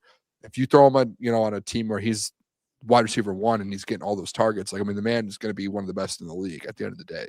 He's just in a position where Amon-Ra is going to get 120 catches a year. That only leaves you with, 50 to 60 catches. You get him more than that. Look what he does with that. He just got the only thing with Jamo, and I don't know if he'll ever get to. He's not going to get to Amon-Ra's point with it, but I don't think so. Could prove me wrong. I'd be glad. It's just the hands. Like, he's a more of a body catcher for the most part, but he's shown a lot this year with his hands. I think he's improved, but he just doesn't have like we saw on 4th down this year. Amon-Ra's out. You go to your number 1 wide receiver in that game, and he just drops it on 4th down. It's like, not always going to make every single play, but that one, like some of those moments, it's like Amon-Ra had his moments too this year. He's dropping the ball. Like, I'm not saying he's perfect either, but you typically year to year, Amon-Ra makes those catches. So, but yeah, he's locked up to a contract, despite everything I say about like Isaac Tesla stuff. And I still believe that. I still believe you should have gave Jamo an extension. You should have waited to see what you have in Isaac. I will never deny Jamo's talent. He's ultra talented dude. He's hilarious. He's a great football player. He's just entertaining. He's just an entertaining guy, honestly. Like he's a good guy. He's a great guy. So I have no like worry about him as a human or anything like that. Like trade him. It's really just the salary I had an issue with because you paid him really early, which you could look at that as a positive thing. Or in my case, more of a negative, especially with 2 years left to control. But yep, it is what it is. He got stronger this year. Like he worked on himself a lot. I think he's shown a lot of maturity, a lot of self-growth that I love to see out of him. Out of anybody, but it's been fun watching him grow, man. From one of the most electric players in college to getting 1,000 yards last season after being underutilized at the beginning of the year, it's pretty impressive. Like he's arrived for sure. I agree with that. And I by the way, I've heard a lot of talk this week about Maxx Crosby, Aidan getting asked about Dan Campbell, Amon-Ra getting asked about Jameson Williams. Is no one asking about Kelvin Shepherd or what's going on? Yeah, people should ask Hutch about Shepherd. I don't know. Is no one asking about that defense or what? I think they ask about more positive Drew Petzing, things. like everyone's breaking down everything that's Drew Petzing. Ooh, the offense. What's going on? What happened? Penei Sewell did not win Protector of the Year. 2026 Protector of the Year award. Joe Thuney. Chicago Bears guard Joe Thuney. I can't be. I'm not upset at that completely.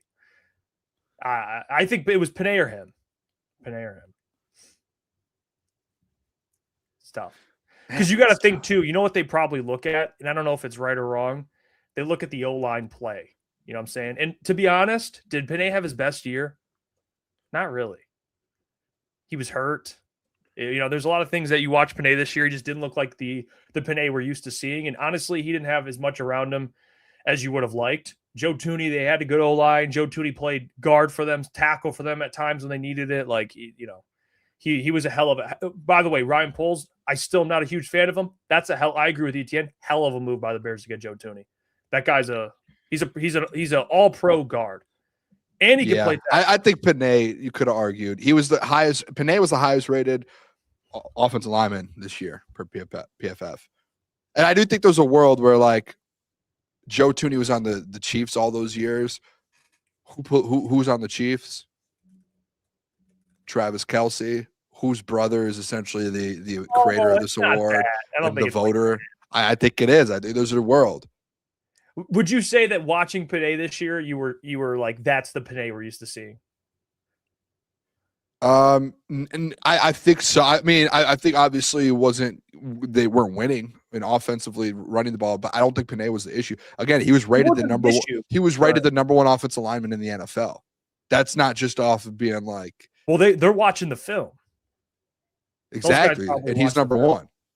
Well, I don't know. You just proved my point. I don't know where you're trying to go. No, he hasn't. He this year, I would say Penei did not look as good as he did in 2024 or 2025. I guess 2024, 2025. I guess for 1 week in January when he lost in the playoffs. But I thought he had a better year the year prior. But maybe I'm crazy. I know PFF has him ranked really high. That's why I like. They're not really high. They have him literally ranked number one. I love PFF, but sometimes I'm like, really? Was he the number one tackle this year? No way. Watching, you're like, he was hurt. He was hurt like all year. playing through injury, limping in the locker room. Like, I don't know. I get it. If they would have gave it to him, I wouldn't have been mad. It's those two, in my opinion. I would have been more upset if someone else won it. That's fair. I did put a tweet out there. Was he robbed? So I mean, how old is Penei? Like 25? Yeah. But Penei, dude, like the thing with Penei is like they just come out to Penei should have been he could have been a multi-winner. But like the problem is like he was better than Lane Johnson last year. And if they had this award last year, Jason Kelce and that crew would have just voted Lane Johnson just to vote Lane Johnson because they're boys with him. Like Penei's not like boys with all of these dudes. Like he doesn't care about that. Like these guys, and like that's why I don't like how they have a committee of it. Like they have a committee of 6 offensive linemen. Like, are you boys with those 6 guys? If not, then you're not getting it. Can we play devil's advocate? So we have a problem with the Hall of Fame, Bill Belichick not getting in because it's a bunch of random dudes voting. But then when they have players in a committee vote, now they're just bros with the guys they vote for. Well, so, you know what they should. What are we going to do? Well, I don't. Maybe just let players vote and players and coaches vote. But then you have to always worry about them being boys with somebody.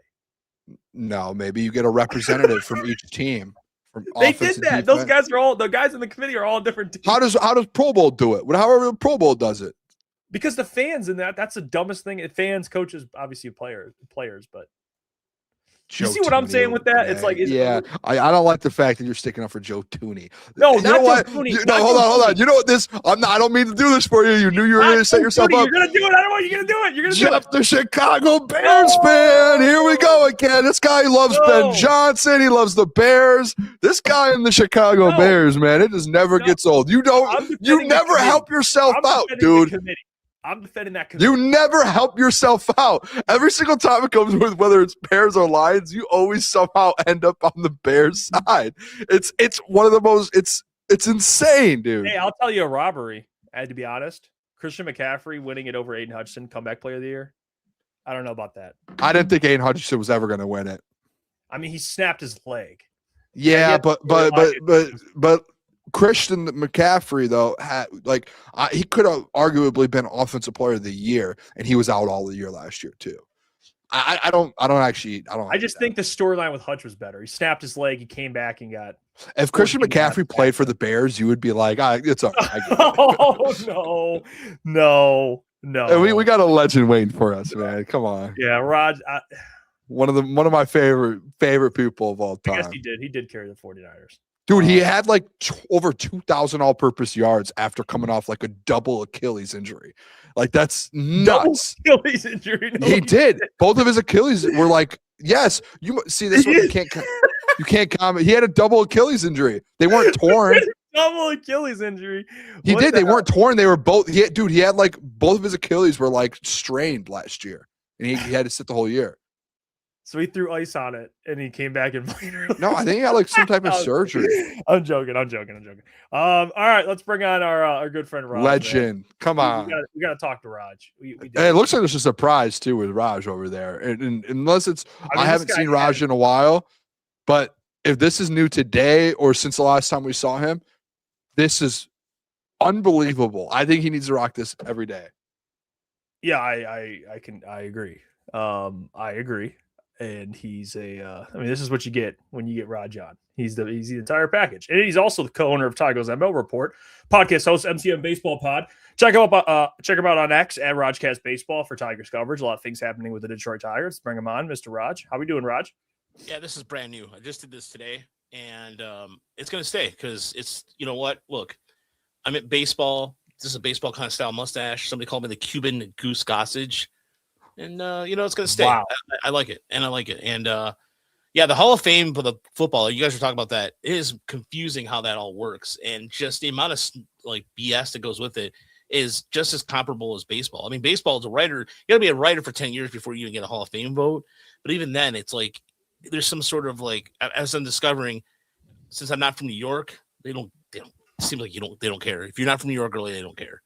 Yeah, it's insane. The Hall of Fame in a lot of places, it's I think the fact that in this, I don't know if it's like this with baseball, Raj, but like the NFL Hall of Fame, where it's like, hey, you get to a certain point, like if you've been on the ballot for so long, you end up getting off of it. So like that's why Bill Belichick and these guys, they didn't get voted in. Essentially, was because there were guys that were about to fall off the ballot after this year and weren't going to have an opportunity. So they had to vote those guys in. And it was like, that should never be the case. Like, I think guys should always be on the ballot if they're on it. And if they deservingly to get in, they should get in, in my opinion. Like, that's just how it should work. It's insane. Yeah. And baseball, it has its strict standards. I mean, I think it's 80% for the NFL. You know, Yep. I get it. But at the same time, the thing about baseball is they don't, or for football for that matter, to punish Bill Belichick and Robert Kraft for winning. Come on, It's insane. Whatever. It's blasphemy. Yeah. Now, before we get into the Tigers, I want to make sure I show love to our good friend here, which everyone in the comment section, if you're a fan of the Tigers, you should be not only following Raj, but paying attention to what he's doing with his coverage. And right now, what you have going is you're trying to get down and travel with the team. Tigers minor league report. Let's go. And did you tell the people about what you want to do, which, by the way, the link will be in the comments so you people can support Raj in his journey here. But Raj, tell the people what this is about. Thank you so much. And so for us, we're trying to get down to spring training. We are an independent outlet. We do not, outside of what we get paid for Patreon and people donating, what have you, that's the only way we get anything going. And so for us, Chris and I both work full-time jobs, but we have responsibilities. And for us, this is just the ability to travel without us breaking the bank. And also any extra money goes back to the staff that we can pay and all that. We don't really have a lot of turnover we don't have a lot of people, just Chris and I, and then we have a couple other guys, but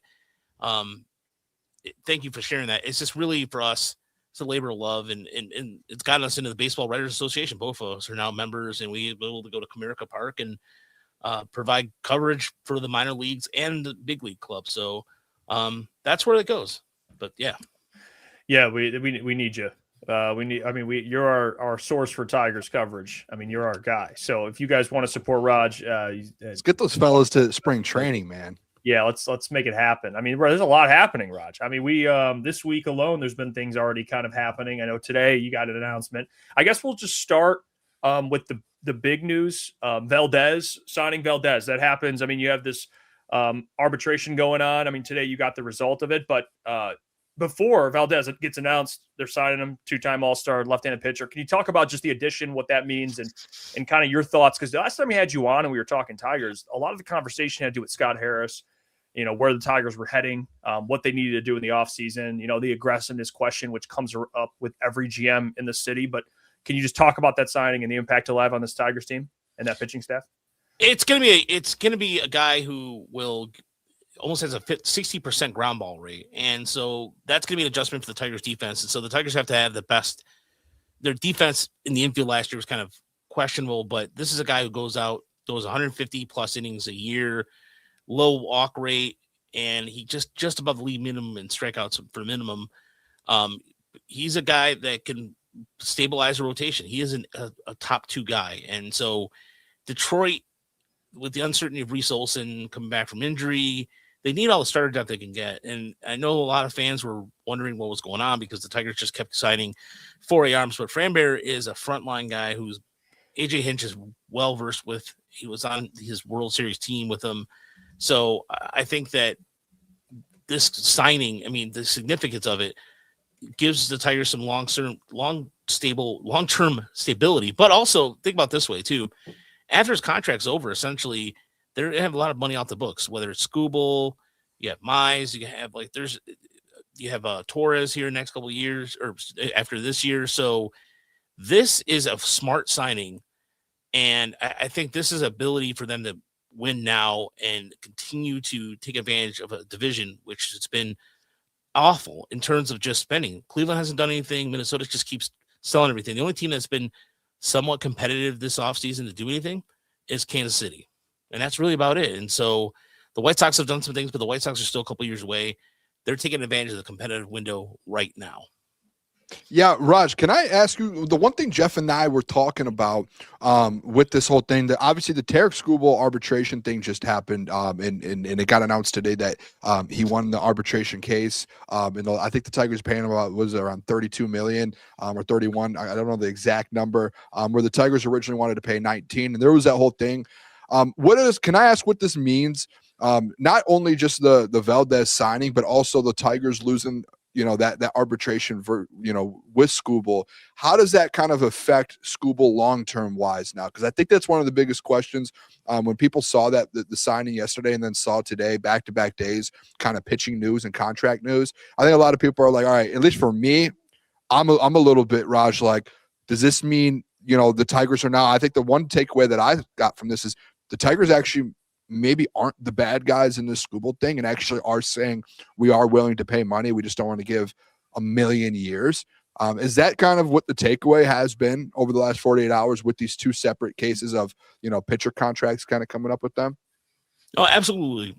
That is the case because they are looking at, they don't want to give him that 6-year, 7-year deal. And instead, they're willing to, you look at the deal with Framber, for example, it's a 3-year deal and he's 32, so it gives him the age 35. I think the Tigers want to keep Skubal around, but they want to keep it within a range that's not going to hurt him financially. You think about the TV deal right now, there's not one in place.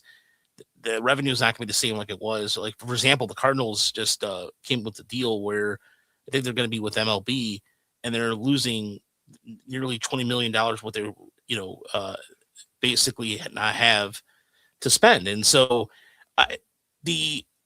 what the arbitration ruling did today is basically guys like Paul Skeens going, thanks. Because, a lot of those owners right now are going to say, well, we need to make changes. This is ridiculous, blah, blah, blah. But Scott Boras played it played it very well.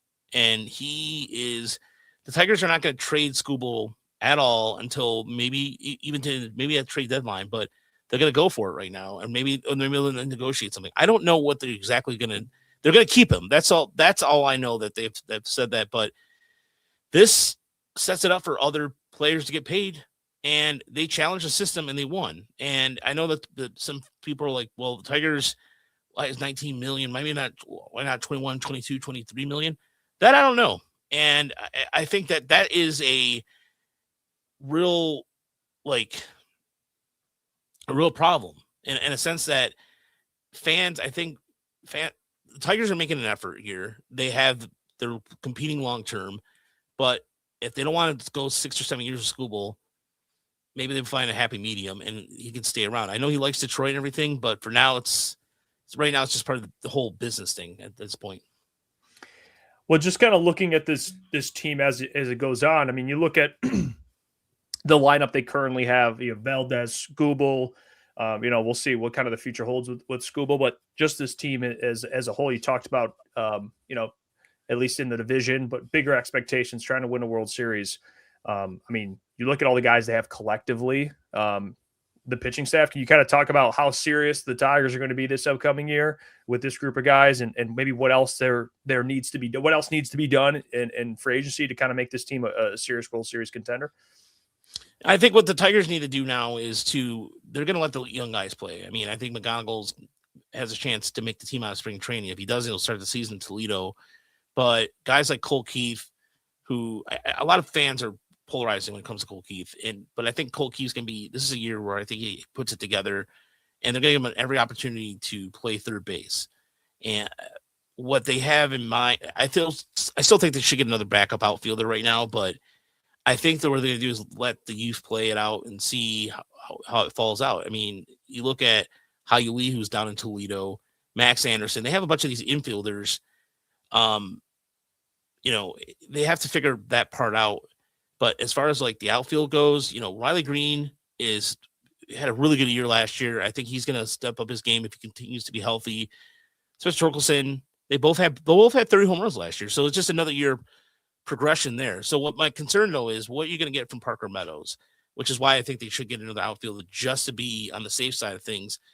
Max Clark down the number 2 prospect for the Tigers. He should be here by the end of the year, probably at the start of next year. Really good hitting prospect. And he's a guy who checks all the boxes. And so I think the Tigers sticking eternally is a good thing, but also they do have to do something else to get another bat. I think another right-handed bat would really put them over the top. Right now, they're easily the division winners, no doubt, but they really need another bat to kind of a guy who can get hit for average. You notice how many times last year the Tigers struck out in the playoffs. You want to pull your damn hair out. And as far as I work for everything I have, somebody in the chat was talking about like, dude, sometimes I just we all need a little extra money to do what we do. So sorry, Donkey Kong. Sorry, I asked for money. My bad. Yeah, there's always people like that. Yeah, Raj, don't listen to Donkey Kong. Yeah, I looked in the chat. I was like, really, dude? You're gonna hate on me for asking? Sorry. Yeah, so they have no. I mean, Raj, we grind. I know we know how much you grind. I mean, we don't need to. Donkey Kong doesn't understand at all. Can I ask you real quick too, Raj? Just in regards, because I actually saw Ben Verlander tweet out about kind of the Tigers going all in, and one of the things he put in there, he thinks the Tigers need to call up a lot of these young guys now. If you're going to go all in with Skubal, and obviously, the signing from yesterday, it's very noticeable that they want to win a World Series this year. And he brought up like a Kevin McGonigal getting called up, and he says that they need to do that. Do you think the same thing? And do you think Kevin McGonigal can make the team out of spring training and will be a part of this road, this team going into this season, or what are your thoughts on that? I think Kevin McGonigal is going to be a big part of this team. Now, it depends on what they have in mind for him to either play short or second. Now, he can either, like, depending on what they want to do with Baez too. I personally think McGonigal is better suited at second, but the Tigers have been very conservative when it comes to these prospects. They go to Erie, they go to Toledo, then they come up. That's how it's been. But I think he can break that mold because he's that good of a hitter. And so I think he is a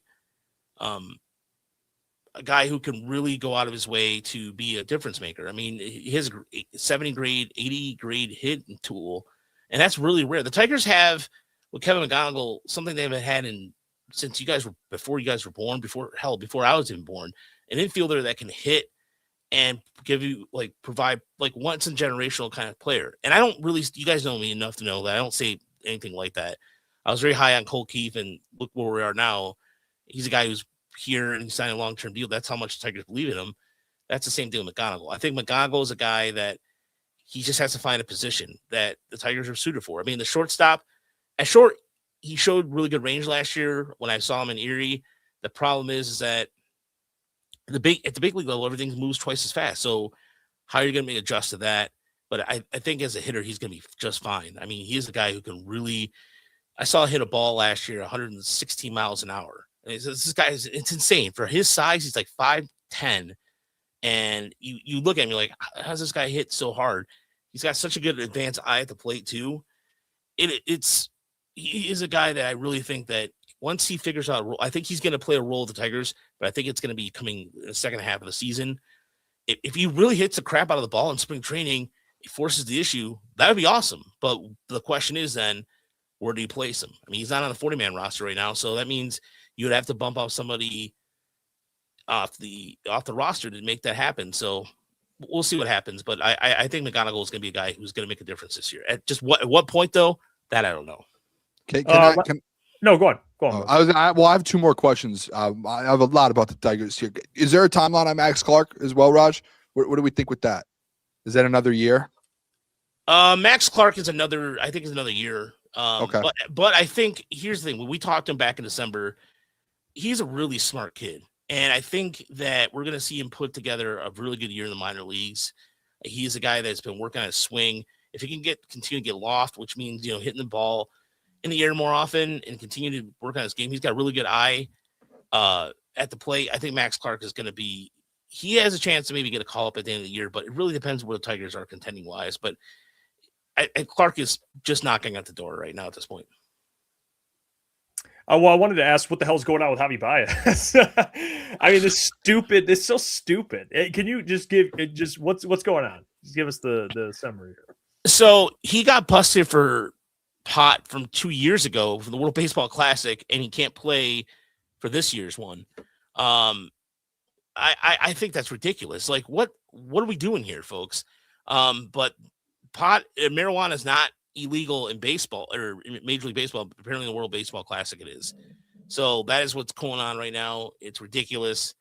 So he's not a guy. He's not doing any performance enhancing. He just loves a ganj like any other human being out there.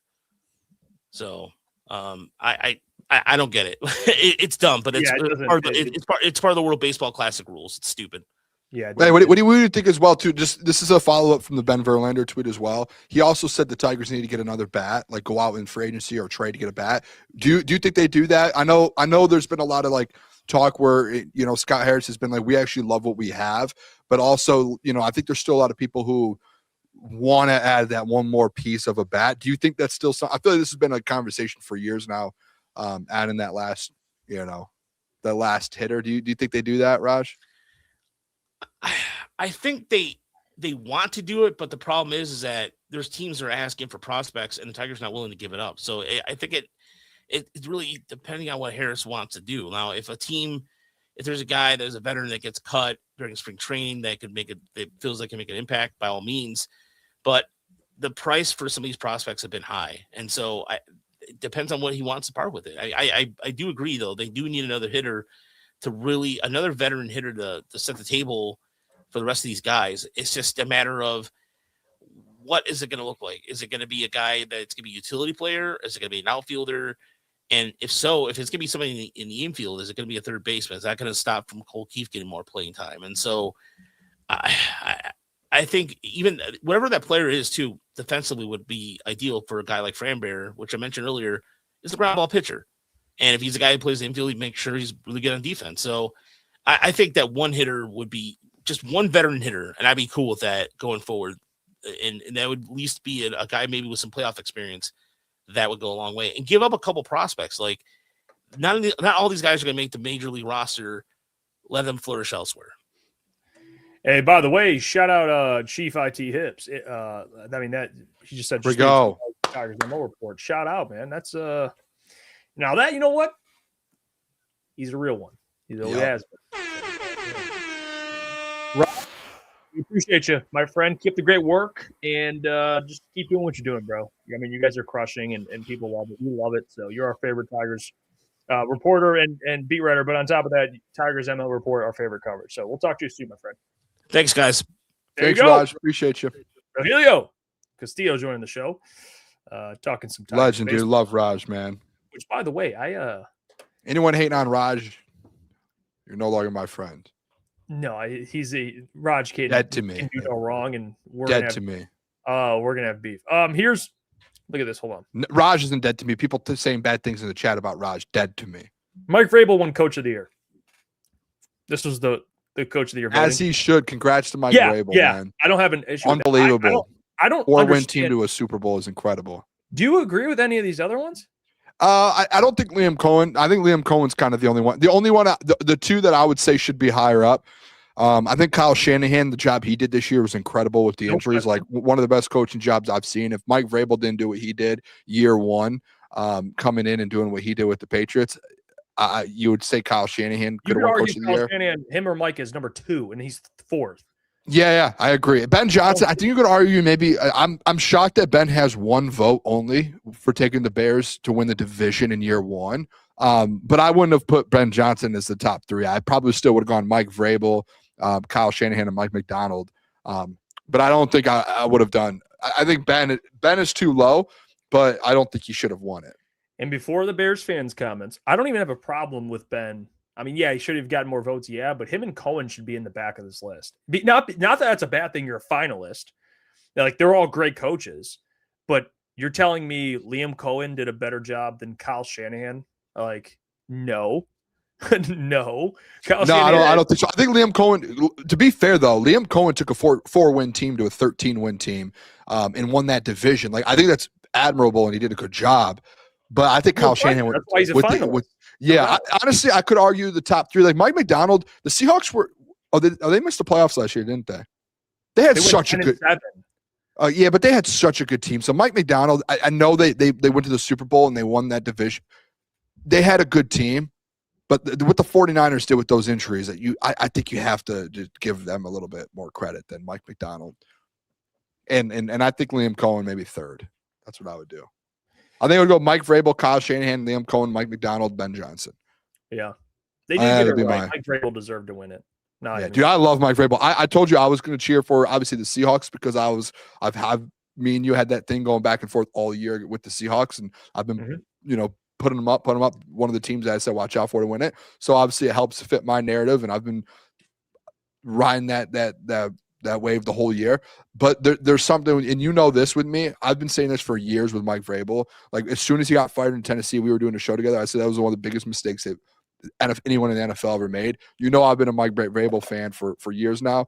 I think I'm going to root for the Patriots just because I want Mike Vrabel to prove people wrong and to win one. I think Mike Vrabel is one of the best coaches in the NFL. He's one of my favorite Titans did him a dudes favor. in general in the NFL.